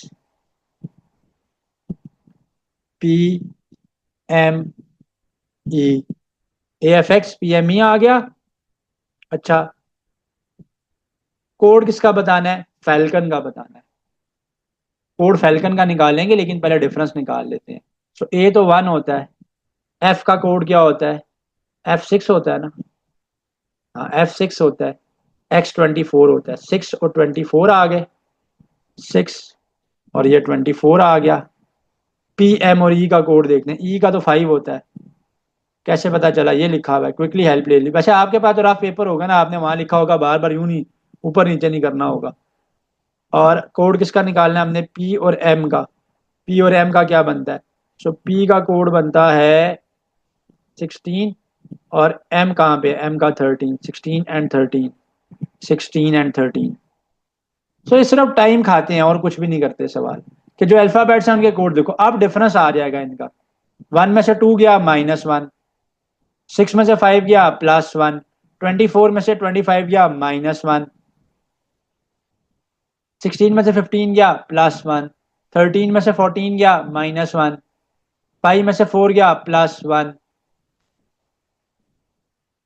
so falcon को क्या देना है, -1 1 -1 1 -1 1, फैल्कन FALCON। अब एक एक डिजिट आगे, एक एक डिजिट पीछे, एफ से एक डिजिट पीछे जाना है, अल्फाबेट पीछे जाना है, सॉरी। -1 का मतलब क्या, एफ से पीछे, ई एफ, तो पहले ई आ गया, ए से +1 आगे जाना है, बी आ गया, एल से -1, जे के एल होता है तो के आ गया, एल से पिछला क्या बनेगा, के, ये सी है। फेल्कन सी से +1 आगे जाना है, सी के आगे क्या है, डी है, ओ से -1 करना है, एम एन ओ से -1, ओ से पिछले वाला एन, एन से +1, L M N O NOP, N से आगे क्या होता है? O होता है। सो AEBKDNO, EBKDNO, यह आ गया कोड, ऑप्शन बी आ गया। ठीक है, हाँ। कह रहा है रीडिंग का कोड है 1 2 3 4 5 6 7, रिंग का कोड क्या होगा? आर को उठाओ, RING, लाजमी नहीं है सारे मुश्किल ही आएंगे, आसान भी आएगा। आर का कोड था 1, कोड खुद गिवन है। आई का कोड क्या था? आई का कोड था 5 5। एन का कोड क्या था? 6। यहां तक ही पता चल गया था, क्योंकि और ऑप्शन में कहीं 1 5 नहीं था स्टार्ट में, 1 5 6 7। तो लाजमी नहीं है कि लंबे लंबे कोड ही होंगे और मसला होगा। अब PXWR को कोड कर रहा है रेन, तो पेन को क्या कोड करना है? AIN, तो वही आएगा। इसका मतलब है XWR, तो एंड में वही आएगा। अब दो चॉइसेस पे काम चलेगी, एक है जी NXWR है, एक है OXWR। तो एन और ओ का क्या करें, चेक कर लेते हैं। तो P को R कोड किया गया है, PQR। सो P को कोड किया गया है R, यानी P को कोड दिया गया है +2 का, +2 का कोड दिया गया है, यानी P जो है ना अपने से 2 डिजिट आगे है। तो पहला वाला यहाँ पे भी 2 डिजिट के डिफरेंस पे होगा, P 2 डिजिट आगे है। तो P के बाद क्या होता है? LMNO, PQRS, R, नहीं नहीं, ये वो कुछ कंफ्यूजन हो गया यहाँ पे, एक सेकंड ठहरेंगे। तो R और P में कितना फर्क है? R और P में कितने का फर्क है? R और P में कितने का डिफरेंस है? ठहरो, R का कोड देखना है यार, यहाँ से आप लोग क्विकली। R का कोड क्या है? R का कोड है 18, P का 16 है। हाँ, +2 का ही डिफरेंस है, ठीक कर रहा हूँ मैं, +2 का ही डिफरेंस है, फिर क्या इशू है? कहाँ गया?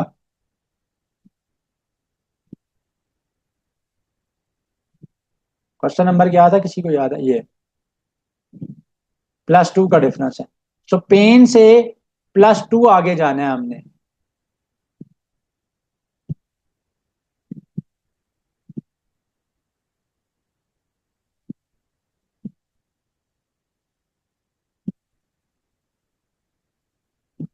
ये +2 नहीं गया हुआ, अब यहाँ पे इसने कोड जान के उल्टा किया हुआ, +2 में ये उल्टा रिवर्स में गया हुआ है।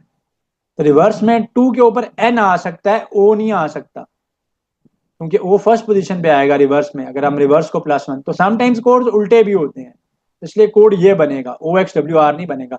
ये N और O का डिफरेंस मैंने बता दिया ना कि क्यों है। ठीक है, इसका डिफरेंस इसलिए है कि +2 में तो गया ही नहीं, +2 के ऊपर वो अगले 2 डिजिट्स पे नहीं गया, बल्कि रिवर्स पे गया, ऑप्शन ऐसा बन रहा था। तो 10th का आंसर में NXWR है। तो समटाइम्स कोड बड़ा इजी होगा, लेकिन समटाइम्स उसके अंदर कोडिंग को रिवर्स में भी किया जा सकता है। तो NXWR बन रहा है। कह रहा है कि भावल नगर को ये कोड करते हैं, नगर का कोड, भाई नगर का कोड मसला ही कोई नहीं है। नगर है ये आखिरी 4 लेटर, 5 लेटर इसी के, NAGAR। तो 12, 11, आखिरी 5 इसके कौन से बनते हैं? 8 9 10 11, 8 9 10 11 12। तो ये आंसर आ गया सी। तो सीरीज को क्रैक करने के दो स्टेप्स हैं। सबसे पहले तो आपने चेक करना है कि क्या लॉजिक या पैटर्न जो है, क्या लॉजिक या पैटर्न, ठीक है। सो क्या लॉजिक या क्या पैटर्न जो है वो गिवन है। तो क्या लॉजिक है या क्या पैटर्न जो है वो यूज कर रहे हैं यहाँ पर सीरीज के अंदर, जो भी सीरीज आपके पास गिवन है। Once you identify that logic और पैटर्न, उसके बाद आपने सेकंड स्टेप के अंदर इजीली एंड बड़ी कंसंट्रेशन से चेकआउट करना है कि अब नेक्स्ट टर्म इस लॉजिक या पैटर्न के मुताबिक क्या आएगी, तो फिर आपने टर्म की तरफ बढ़ना है। तो मैं आपको एक क्वेश्चन सॉल्व करवाता हूँ, जिससे आपको आइडिया हो जाएगा कि किस तरह से ये चीज़ें वर्क करती हैं। एंड तक इस लेक्चर को आपने देखना है, ताकि आपका सीरीज को लेके जितने भी डाउट्स हैं वो क्लियर हो जाएं। एंड 100%, देखिए सॉलिड बहुत मार्क्स लिए जा सकते हैं, सॉलिड 100% मार्क्स लिए जा सकते हैं सीरीज के सेक्शन के अंदर, क्योंकि ये बहुत ज़्यादा ईजी होता है। सो फर्स्ट क्वेश्चन के अंदर आपको ये कह रहे हैं कि ए से एफ, एफ से जे, एम एंड ओ हो गया। तो सबसे पहले हम देखते हैं कि सीरीज है क्या। सो टू मेक यू अंडरस्टैंड, मैं इसको पहले राइट डाउन करता हूँ again. A F G M and O आपके पास सीरीज है। सो अल्फाबेटिकल सीरीज के लिए मैं आपको ये एडवाइस करूंगा कि जो पेपर में रफ वर्क करने के लिए, आपको एग्जाम में रफ वर्क करने के लिए जो आपके पास पेपर्स प्रोवाइड किए जाते हैं, आप उनके ऊपर एक बार पूरी ABC को राइट डाउन कर लो, ताकि सीरीज के जो क्वेश्चंस हैं उनको सॉल्व करने में आपके लिए इजी हो जाए और कोई चीज़ मिस ना हो। तो ABCDEFGHIJKLMNOP, तो जहाँ तक नंबर्स है, जहाँ तक अल्फ़ाबेट्स गिवन है, वहाँ तक कि आप कुछ अल्फ़ाबेट्स को पहले राइट डाउन कर लेंगे। तो फिर हम क्रैक करेंगे कि यहाँ पे हो रहा क्या है। सो ए है, एंड ए के बाद उसने क्या किया, डायरेक्टली वो एफ पे चला गया। एफ के बाद जे है सीरीज में, जे के बाद एम है सीरीज में, एंड एम के बाद ओ है सीरीज में। If I look into it, तो ए और एफ के बीच में फोर लेटर्स का गैप है। सो फोर लेटर्स को स्किप किया गया। फिर एफ से जे पे जाने के लिए थ्री लेटर्स को स्किप किया गया, फिर टू लेटर्स को स्किप किया गया, फिर ओनली वन लेटर को स्किप किया गया। तो पहले फोर लेटर स्किप थे, फिर थ्री लेटर स्किप थे, फिर टू स्किप था, फिर वन लेटर स्किप था। तो अब next letter without any skipping आएगा, क्योंकि जो स्किपिंग ऑर्डर है वो डिक्रीज हो रहा है। वो फोर से थ्री पे आया है, फिर थ्री से टू पे आया है, फिर टू से वन पे आया है, एंड अब वन से विदाउट स्किपिंग पे चला जाएगा। तो नेक्स्ट अल्फाबेट मेरे पास क्या आ जाएगा, पी आ जाएगा। वन के बाद डायरेक्टली जो नेक्स्ट अल्फाबेट है आपके पास पी, उसने ही एज इट इज आना है। अच्छा, अब हम चलते हैं नेक्स्ट क्वेश्चन की तरफ। नेक्स्ट क्वेश्चन में हमें वो कह रहा है कि Y B S P M, तो रिवर्स ऑर्डर में है। तो मैं क्या करूंगा, again L M N O P Q R S T U V W X Y and G है। तो फर्स्ट टर्म मेरे पास सीरीज में क्या है, वाई गिवन है, फर्स्ट लेटर वाई गिवन है, वाई के बाद वी गिवन है, इन्हें टू लेटर्स को स्किप किया गया। तो ये क्या चल रहा है, रिवर्स ऑर्डर में चल रहा है, एंड टू लेटर्स को स्किप किया। फिर हम देखते हैं कि क्या एस के साथ भी ये, यस एस के साथ भी टू लेटर्स का डिफरेंस है, एंड वी के बाद वो एस पे चला गया, वी के बाद वो किस पे चला गया, एस पे चला गया। फिर नेक्स्ट टू लेटर्स का डिफरेंस है, को स्किप किया गया, रिवर्स में पी पे गया, फिर टू लेटर्स को स्किप किया, फिर एम पे गया। अब नेक्स्ट टू लेटर्स को भी स्किप करेगा। तो मैं कुछ लेटर्स यहाँ पे राइट डाउन कर लेता हूँ, जो कि बनते हैं जे के एल। तो एम के बाद टू लेटर्स को स्किप करेंगे, जिसमें हमारे पास के और एल हैं। तो के और एल जो है वो स्किप हो जाएंगे, के और एल जो है वो स्किप हो जाएंगे, एंड रिवर्स में जाते हुए अब नेक्स्ट टर्म जो है वो जे आ जाएगी मेरे पास। तो नेक्स्ट लेटर मेरे पास जे आ जाएगा। तो न्यूमेरिकल सीरीज हो, अल्फा न्यूमेरिक सीरीज हो, अल्फाबेटिकल सीरीज हो, तो फर्स्ट स्टेप आपने सबसे पहले क्या करना है कि जो गिवन आपके पास चीजें हैं उसके लॉजिक या पैटर्न को आपने समझना है। तो उसका लॉजिक या पैटर्न क्या है, फिर आपने वो लॉजिक या पैटर्न वंस आइडेंटिफाई कर लिया, फिर आप सर्च करेंगे कि जो टर्म मिसिंग हमने फाइंड आउट करनी है वो क्या बनती है। तो इस तरह से आप अल्फाबेटिकल सीरीज को कर सकते हैं। अब हम आगे चलते हैं, कुछ मैथमेटिकल सीरीज हैं, पास पेपर से रिलेट करती हैं, एंड इनको हम सॉल्व करते हैं। फर्दर आपका कॉन्सेप्ट जो है वो इंशाल्लाह स्ट्रेंथन हो जाएगा। क्वेश्चन नंबर 3 के अंदर सीरीज है 6, 9, 15 and 27। You have to tell the next term of the series. तो मैं अगर देखूं तो 6 है, फिर 9 है, फिर 15 है, फिर 27 है। तो सबसे पहले ये देखा करें कि सीरीज में क्या टर्म ऐड हुई है या क्या टर्म मल्टीप्लाई हुई है। तो अगर मैं देखूं तो फर्स्ट टर्म 6 है, नेक्स्ट टर्म 9 है, तो यहाँ पे +3 ऐड हुआ है। फिर 9 से 15 पे जाने के लिए यहाँ पे अगर मैं देखूं तो 6 का डिफरेंस है, 6 ऐड हुआ है। 15 और 27 में कितने का डिफरेंस है, 12 का डिफरेंस है। सो इन अदर वर्ड्स, जो नंबर यहाँ पे स्टार्टिंग में ऐड हुआ था जो कि था 3, उसको डबल करके ऐड किया गया, यानी 2 से मल्टीप्लाई करके ऐड किया गया। 3 इंटू 2 हो गया 6, तो ये 6 आ गया। अब ये नंबर 6 है, अब नेक्स्ट में 12 ऐड हुआ है, इसका मतलब है 6 इंटू 2 12 बनता है, तो यहाँ पे 12 ऐड हुआ है। अब नेक्स्ट टर्म में क्या हो जाएगा, 12 का भी मल्टीपल बाय 2 होकर ऐड होगा। तो 12 इंटू 2 करेंगे 24, सो 27 में 24 ऐड हो जाएगा। तो आंसर क्या आ जाएगा, 51 आ जाएगा। इस तरह से आंसर आ गया मेरे पास, easy peasy, right. So moving on to the next one, will be solving some other question. तो आपको थोड़ा सा फर्दर जो है वो कॉन्फिडेंस आएगा कि सीरीज इजी है, हम सीरीज को इजीली कर लेंगे। ये अगेन क्वेश्चन नंबर 4 का 4 है, तो इसको कंफ्यूज नहीं करना। 4 है, फिर कोमा 5 है, फिर कोमा 8 है, फिर 17 है, एंड फिर उसके बाद डायरेक्टली जो है ना वो क्या हो गया यहाँ पर, यहाँ पर अगर आप देखो तो यहाँ पर 44 हुआ है। अब नेक्स्ट टर्म सीरीज की क्या आएगी, थोड़ा सा ट्रिकी क्वेश्चन है ये वाला। तो अगर आप ये देखें तो 4 से 5 पे जाने के लिए, मैं इसको रेड में हाईलाइट करता हूँ ताकि कंफ्यूजन ना हो। 4 से 5 पे जाने के लिए +1 ऐड हुआ है, फिर 5 से 8 पे जाने के लिए 3 ऐड हुआ है, फिर 8 से 17 पे जाने के लिए 9 ऐड हुआ है। अगर नहीं पता चल रहा कि क्या नंबर ऐड हुआ है, तो नेक्स्ट टर्म को पिछली टर्म से माइनस कर लो, you will get to know कि क्या ऐड हुआ है। तो 9 ऐड हुआ है। अब 44 पे चला गया डायरेक्टली 17 से, कोई पैटर्न नजर नहीं आ रहा, तो 44 पे चला गया डायरेक्टली 17 से। तो ये 3 आ जाएगा, ये 1, सो ये हो गया 7 और 2, इसका मतलब है यहाँ पे 27 ऐड हुआ है। तो यहां पर क्या ऐड हो रहे हैं, यहां पर 3 की पावर्स की टर्म्स ऐड हो रही हैं। किसी भी नंबर की पावर 0 हो तो वो 1 आ जाता है, तो यहाँ पे 1 ऐड हुआ है। सो बेसिकली यहाँ पे 3 की पावर 0 था, 1 वो ऐड हुआ। यहाँ पर 3 ऐड हुआ जो कि नेक्स्ट टर्म बनता है 3 की पावर 1। यहाँ पे 3 की पावर 2 ऐड हुआ जो कि 9 बनता है। यहाँ पे 27 ऐड हुआ है ना, तो वो 3 का क्यूब बनता है। तो अब नेक्स्ट जो है वो 3 की पावर 4 ऐड होगा यहाँ पे। तो 3 की पावर 4 क्या बनती है, 81 बनती है। तो 44 में जब मैं 81 को ऐड करूंगा तो 4 में 5 ऐड हो जाएगा, 4 में 1 ऐड हो जाएगा तो 5 हो जाएगा। एंड 4 और 8 ऐड होंगे तो 12 आ जाएगा, तो 125 आ गया। 125 आंसर आ जाएगा। तो यहाँ पे क्या हुआ, 3 की पावर पहले 0 ऐड हुआ, फिर 3 की पावर 1 ऐड हुआ, फिर 3 की पावर 2 ऐड हुआ, फिर 3 का क्यूब ऐड हुआ, फिर 3 की पावर 4 ऐड हुआ। तो इसलिए ये वाला क्वेश्चन थोड़ा सा ट्रिकी था। वापस आते हैं, तो अल्फाबेटिकल सीरीज आ गई अगेन। अल्फाबेटिकल सीरीज है। अच्छा, अगेन अल्फाबेटिकल सीरीज में क्या है कि आपने क्या करना है कि देखो, मुझे तो बार बार इसलिए लिखना पड़ता है कि मैं आपको, I am trying my best कि आपको ये समझ आ जाए। आपके पास पेपर में, जब आप पेपर में पेयर होंगे तो they will be giving you 2 papers to to do your rough work. तो रफ वर्क करने के लिए आपको 2 पेपर दिए जाते हैं, ऐसा ही है। तो रफ वर्क करने के लिए जो आपको 2 पेपर्स देंगे ना, उन पेपर्स के ऊपर आप एक दफा ABCD को राइट डाउन कर लें, तो बार बार आपको लिखना नहीं पड़ेगा। सो द ट्रिक इज कि जब भी ऐसे सीरीज वाले क्वेश्चन है जिनमें अल्फाबेटिकल या अल्फा न्यूमेरिक सीरीज है, तो आप क्या करो, ABCD, फिर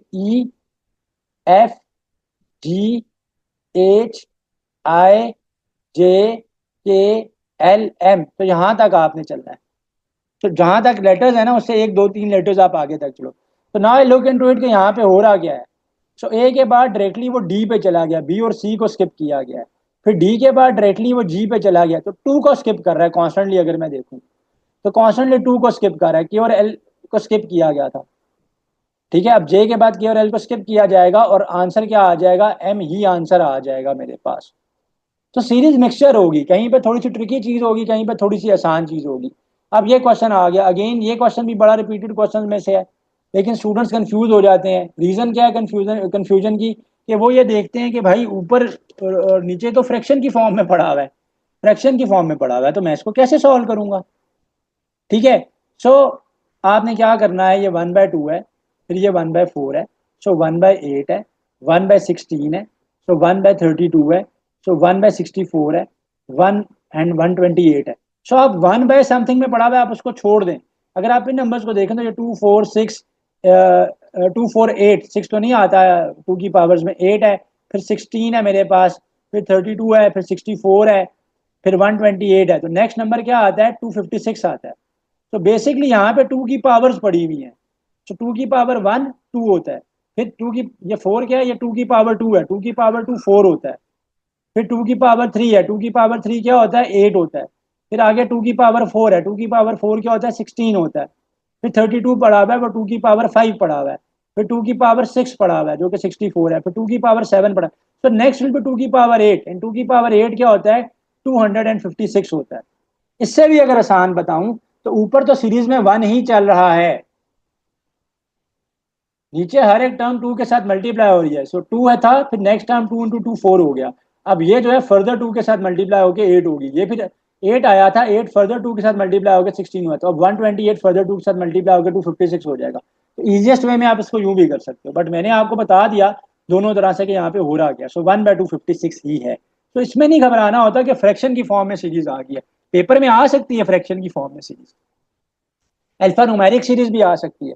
जो प्रीवियस लेक्चर्स मैंने आपको करवाए थे सीरीज के, उसके अंदर हमने देखा था कि एक ही सीरीज के अंदर 2 या 3 सीरीज कैसे पड़ी हुई है।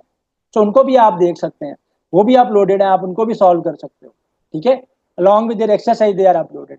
तो नेक्स्ट क्वेश्चन इज 25 से 24 हुआ, फिर 22 हुआ, फिर 19 हुआ, फिर 15 हुआ। तो नेक्स्ट टर्म क्या आएगी, वेरी इजी है, नेक्स्ट टर्म 9 आएगी। मुझे कैसे पता चला, अगर मैं इसको लुक इनटू इट, तो 25 से 24 पे जाने के लिए यहाँ पर 1 ऐड हुआ है और 1 माइनस हुआ है, फिर 24 से 22 पे जाने के लिए -2 हुआ है, फिर 22 से 19 पे जाने के लिए 3 माइनस हुआ है, फिर 4 सब्ट्रैक्ट हुआ है। अब आगे बेटा 5 सब्ट्रैक्ट होगा। ठीक है, तो 19 से 4 गया, 5 सब्ट्रैक्ट होगा, तो 15 में से 5 गया, बल्कि 10 होगा। तो 15 में से 5 गया तो 10 होगा, 10 आंसर है, 9 आंसर नहीं है। तो देखा मैंने जल्दी में किया तो गलत हो गया। तो थोड़ा सा आपने पैटर्न को समझना है पहले कि पैटर्न है क्या, एकदम से आंसर नहीं लगाने। ठीक है, अब नेक्स्ट पे आते हैं। नेक्स्ट पे अगर हम आते हैं तो अब ये वाला 8 क्वेश्चन नंबर 8 है। अनफॉर्चुनेटली जो सीरीज का नंबर है वही क्वेश्चन नंबर है, तो वो कंफ्यूजन भी क्रिएट कर रहा है। सो कंफ्यूज नहीं होना, सीरीज ये है 8, 11, 22, 25 एंड देन 50 है मेरे पास। तो यहाँ पे if I look into it तो 8 पे 11 जाने के लिए 3 ऐड हुआ। ठीक है, फिर दोबारा ये 22 बन गया, 11 ऐड हुआ। फिर दोबारा यहाँ पे 3 ऐड हुआ। फिर यहाँ पे दोबारा 3 ऐड हुआ।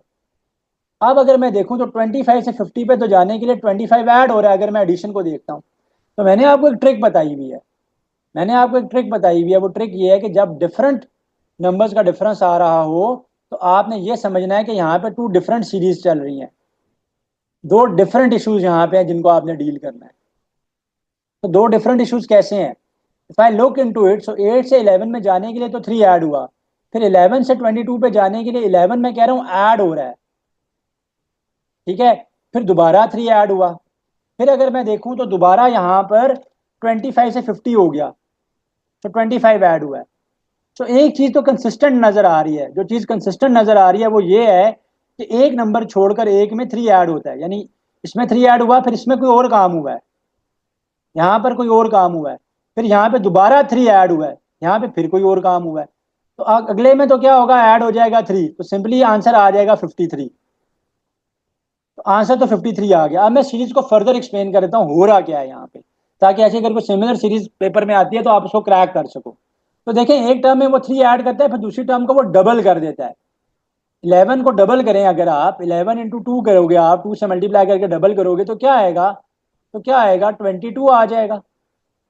फिर 3 ऐड हुआ है, फिर नेक्स्ट में दोबारा डबल हुआ है, 25 इंटू 2 डबल होके 50 बना है, फिर दोबारा 3 ऐड होगा। अब दोबारा जो है वो 3 ऐड होगा, इससे अगला टर्म क्या हो जाएगी, इससे अगली टर्म डबल हो जाएगी। 53 का डबल 106 हो जाएगा, अगर वो इससे भी नेक्स्ट टर्म पूछ लेता तो यहाँ पे 2 सीरीज चल रही हैं। एक सीरीज के अंदर क्या हो रहा है कि एक नंबर को छोड़ के 3 ऐड करता है, फिर डबल करता है, फिर दोबारा जो एक को छोड़ देता है तो 3 आ जाता है, फिर दोबारा नेक्स्ट वाले को डबल करता है, फिर 3 ऐड करता है, फिर नेक्स्ट वाले को डबल करता है। अब 106 से आगे वाले में दोबारा उसने 3 ऐड करना है, तो 109 आ जाएगा। तो मैंने सीरीज को बड़ा डीप एक्सप्लेन कर दिया, थोरो एक्सप्लेनेशन इसकी दे दी, ताकि ऐसी जो सीरीज होती हैं, ट्रिकी जो सीरीज होती हैं, वो भी आप क्विकली कर सको। अच्छा, अब यहाँ पे आते हैं हम। नेक्स्ट क्वेश्चन में है 5, 10, 17, 26 एंड 37। तो 5 से 10 में जाने के लिए 5 ऐड हुआ है, फिर 10 से 17 पे गया है तो 7 ऐड हुआ है, फिर 17 से 26 पे गया है तो 9 ऐड हुआ है, फिर यहाँ पर 11 ऐड हुआ है, प्लस 11 हुआ है। तो यहाँ पे अगर लुक इनटू इट तो यहाँ पे और नंबर्स ऐड हो रहे हैं। पहले 5 ऐड हुआ, फिर 7, फिर 9, 11। अब नेक्स्ट ऑड नंबर ऐड होगा। सो 11 के बाद नेक्स्ट ऑड नंबर क्या है, 13 है। सो 37 में 13 ऐड होगा।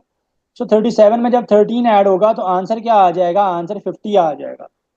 Answer will be 50। तो आंसर 50 आ जाएगा। क्वेश्चन नंबर 10 पे चलते हैं हम लोग। क्वेश्चन नंबर 10 के अंदर क्या है, सी है देन 1, फिर ई है देन 2, फिर जी है फिर देन 3। तो ये बहुत इजी चल रहा है, बहुत इजी चल रहा है ये। ठीक है, ई के बाद 2, फिर जी के बाद 3, फिर आई के बाद 4, सी के बाद उसने डी को मिस किया है, एक एक अल्फाबेट को मिस किया है एंड आगे आया आ गया है।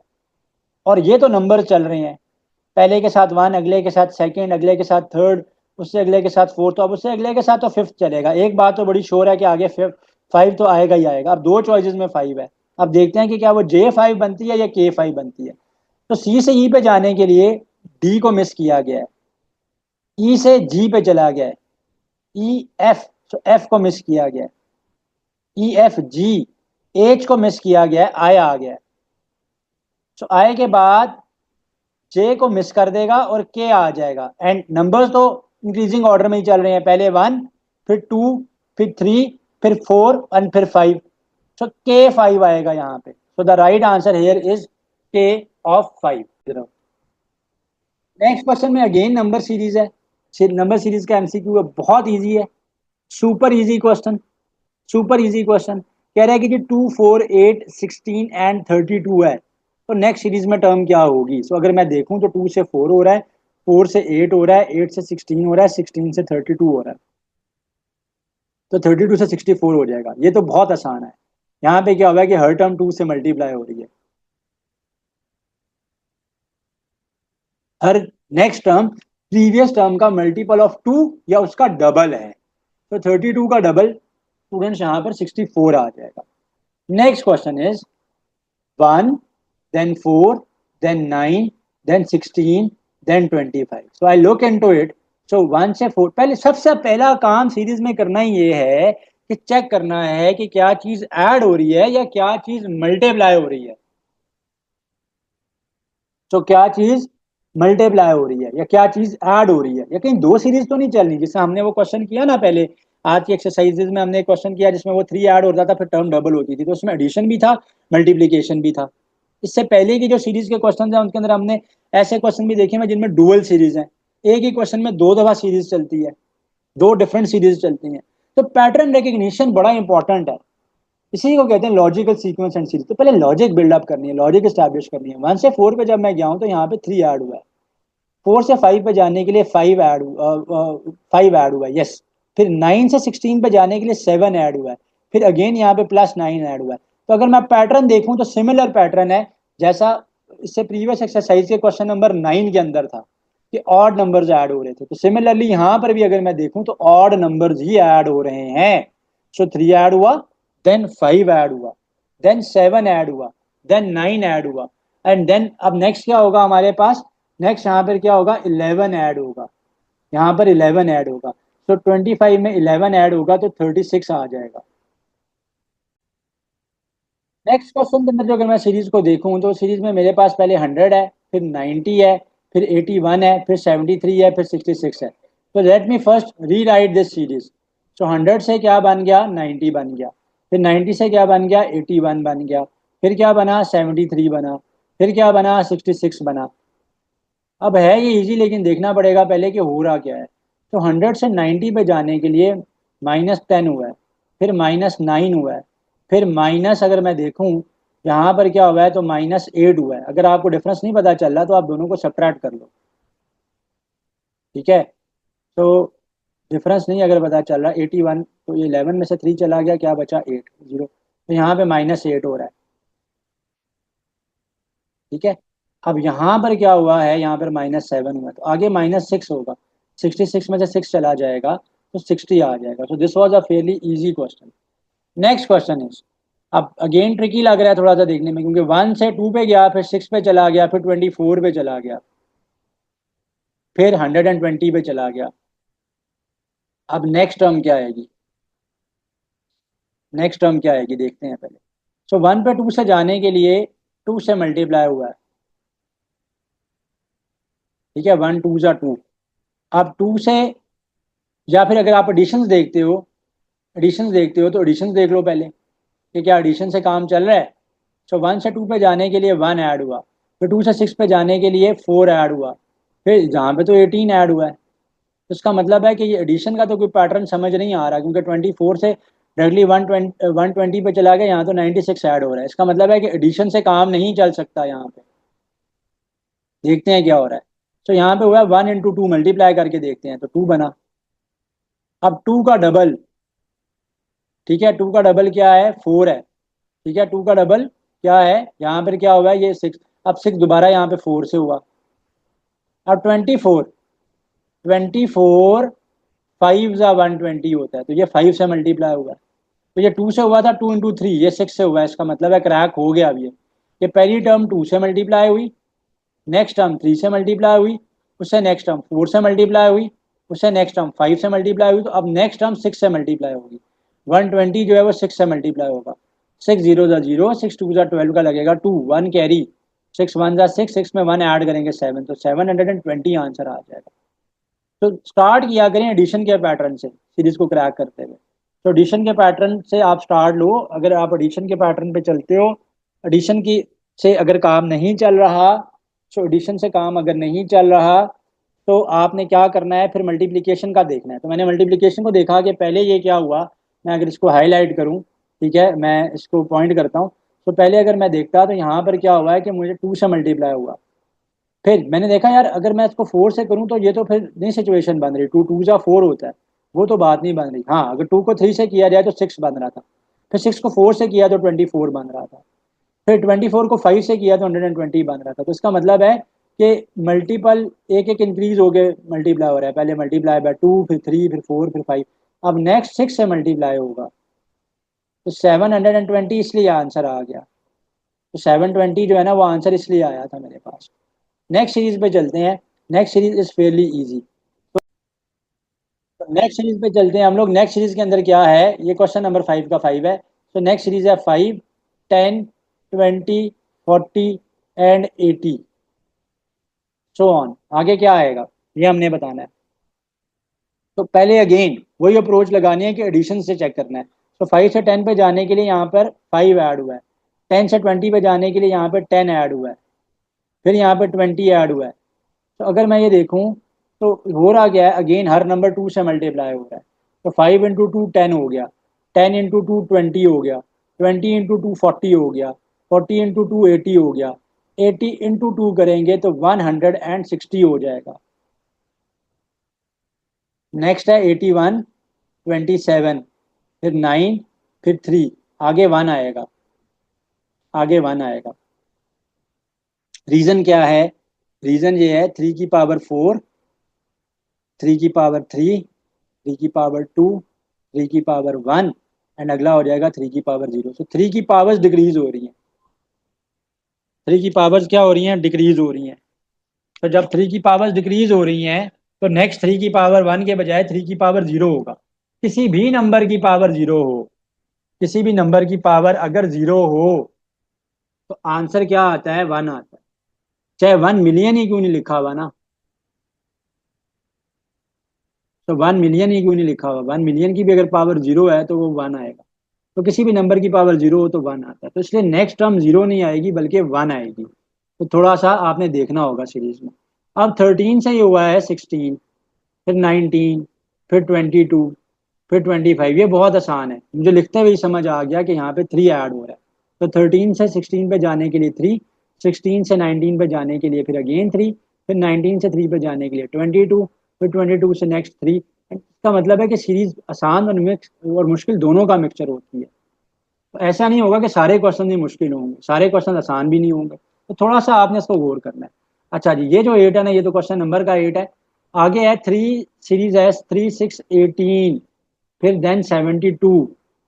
ये जब, अच्छा, जब बहुत ज्यादा एकदम ह्यूज डिफरेंस आ जाए ना, तो आपने समझ जाना है कि ह्यूज डिफरेंस आने का मतलब ये है, ह्यूज डिफरेंस आने का मतलब ये है कि टर्म्स यार यहाँ पर मल्टीप्लाई हो रही हैं। तो देखना पड़ेगा आपको कि मल्टीप्लाई किससे हो रही है। तो आप एडिशन करके देख लो, बेशक पहले एडिशन की अप्रोच लगा लो, लेकिन पेपर में मैंने आपको बताया है कि during the entrance test, during your entrance test examination, time management is super important. Time management की बहुत इंपॉर्टेंस है। तो पहले ऐड करके देख लो, क्या पता एडिशन से काम चल जाए, फिर मल्टीप्लिकेशन पे आ जाना। लेकिन एक ट्रिक याद रखना कि जब एकदम से ह्यूज डिफरेंसेस आ रहे हो तो इसका मतलब है टर्म्स मल्टीप्लाई हो रही है। तो मुझे देखना पड़ेगा कि 3 किससे मल्टीप्लाई होकर 6 बना, 2 से। अब 6 कैसे 18 बना, 3 से मल्टीप्लाई हुआ। फिर 18 4 जा क्या होता है, 72 होता है।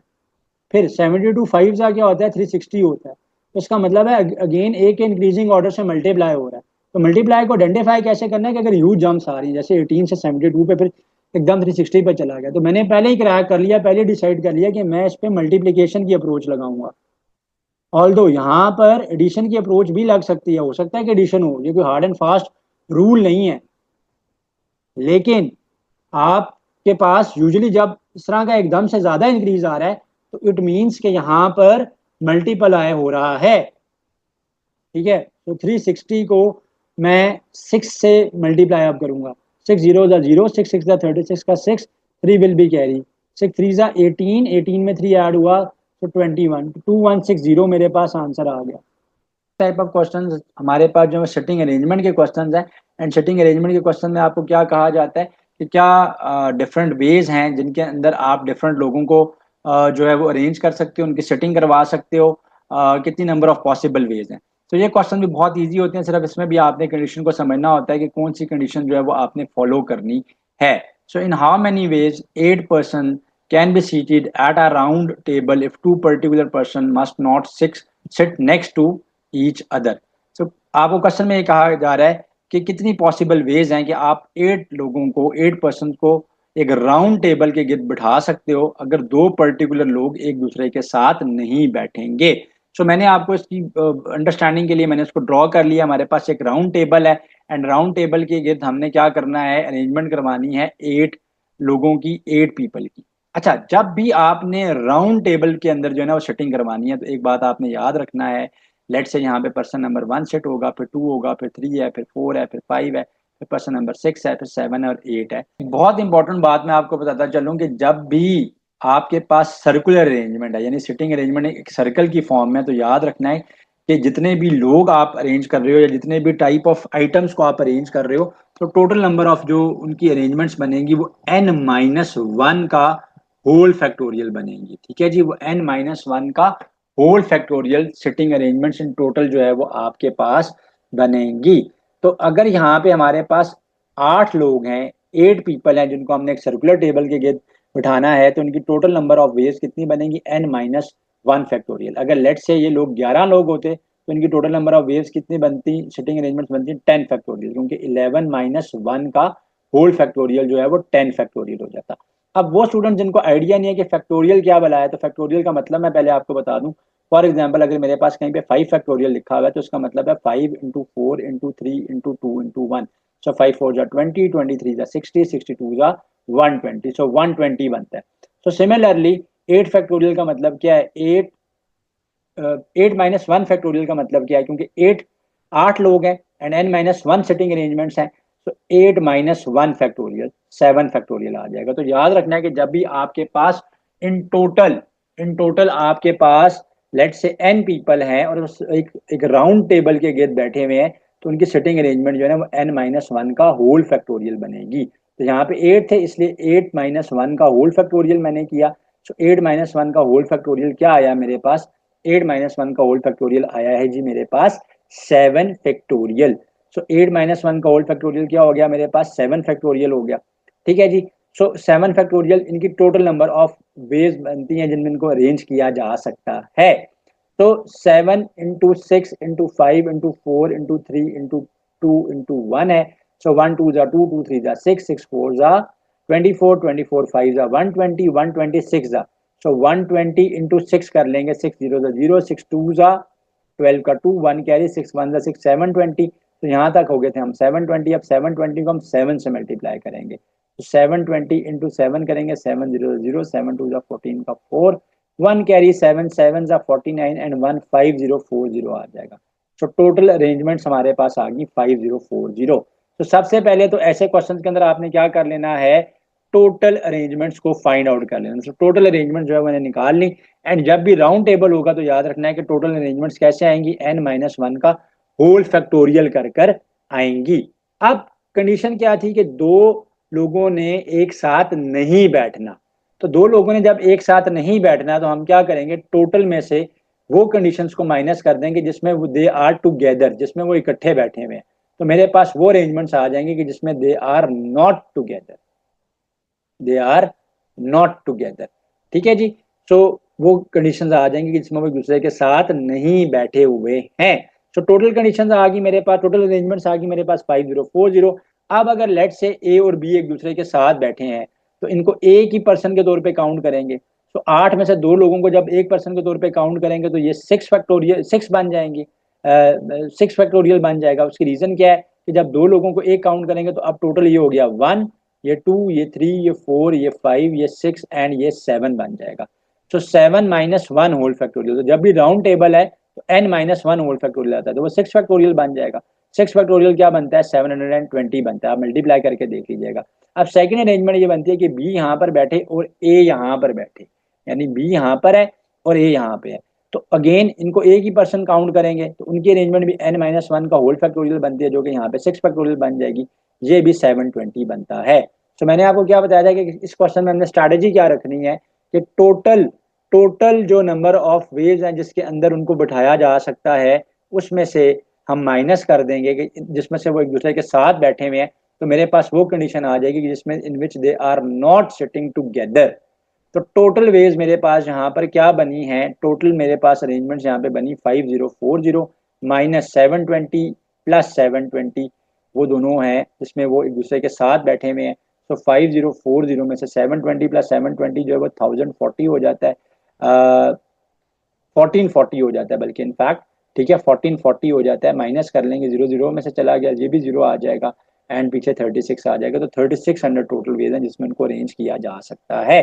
सो मैं फिर आपको ओवरव्यू दे देता हूँ इस क्वेश्चन में मैंने किया क्या, थोड़ा सा ट्रिकी होता है ऐसा क्वेश्चन को सॉल्व करना। तो इस क्वेश्चन के अंदर मैंने पहले टोटल नंबर ऑफ वेज जितने उनको बैठाया जा सकता है उसको फाइंड आउट किया, फिर मैंने माइनस किया कि जिसमें they should not be sitting, they are sitting together, they are sitting together, क्योंकि मैंने फाइंड आउट करना था कि condition in which they are not sitting together. So total में से in which they are sitting together उनको minus कर लिया, तो मेरे पास क्या आ गया 5040 माइनस किया मैंने 1440 उसमें से, तो मेरे पास 3600 अरेंजमेंट्स आ गई जिसमें वो एक दूसरे के साथ बैठे हैं।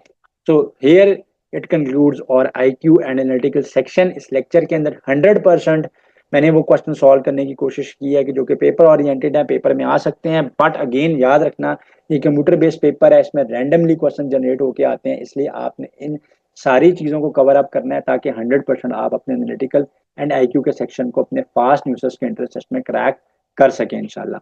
तो thank you so much for watching this video. I am hopeful कि आपके लिए बहुत ज़्यादा बेनिफिशियल रही होगी। Kindly do like this video, subscribe to our channel and अल्लाह। Like, comment, and subscribe.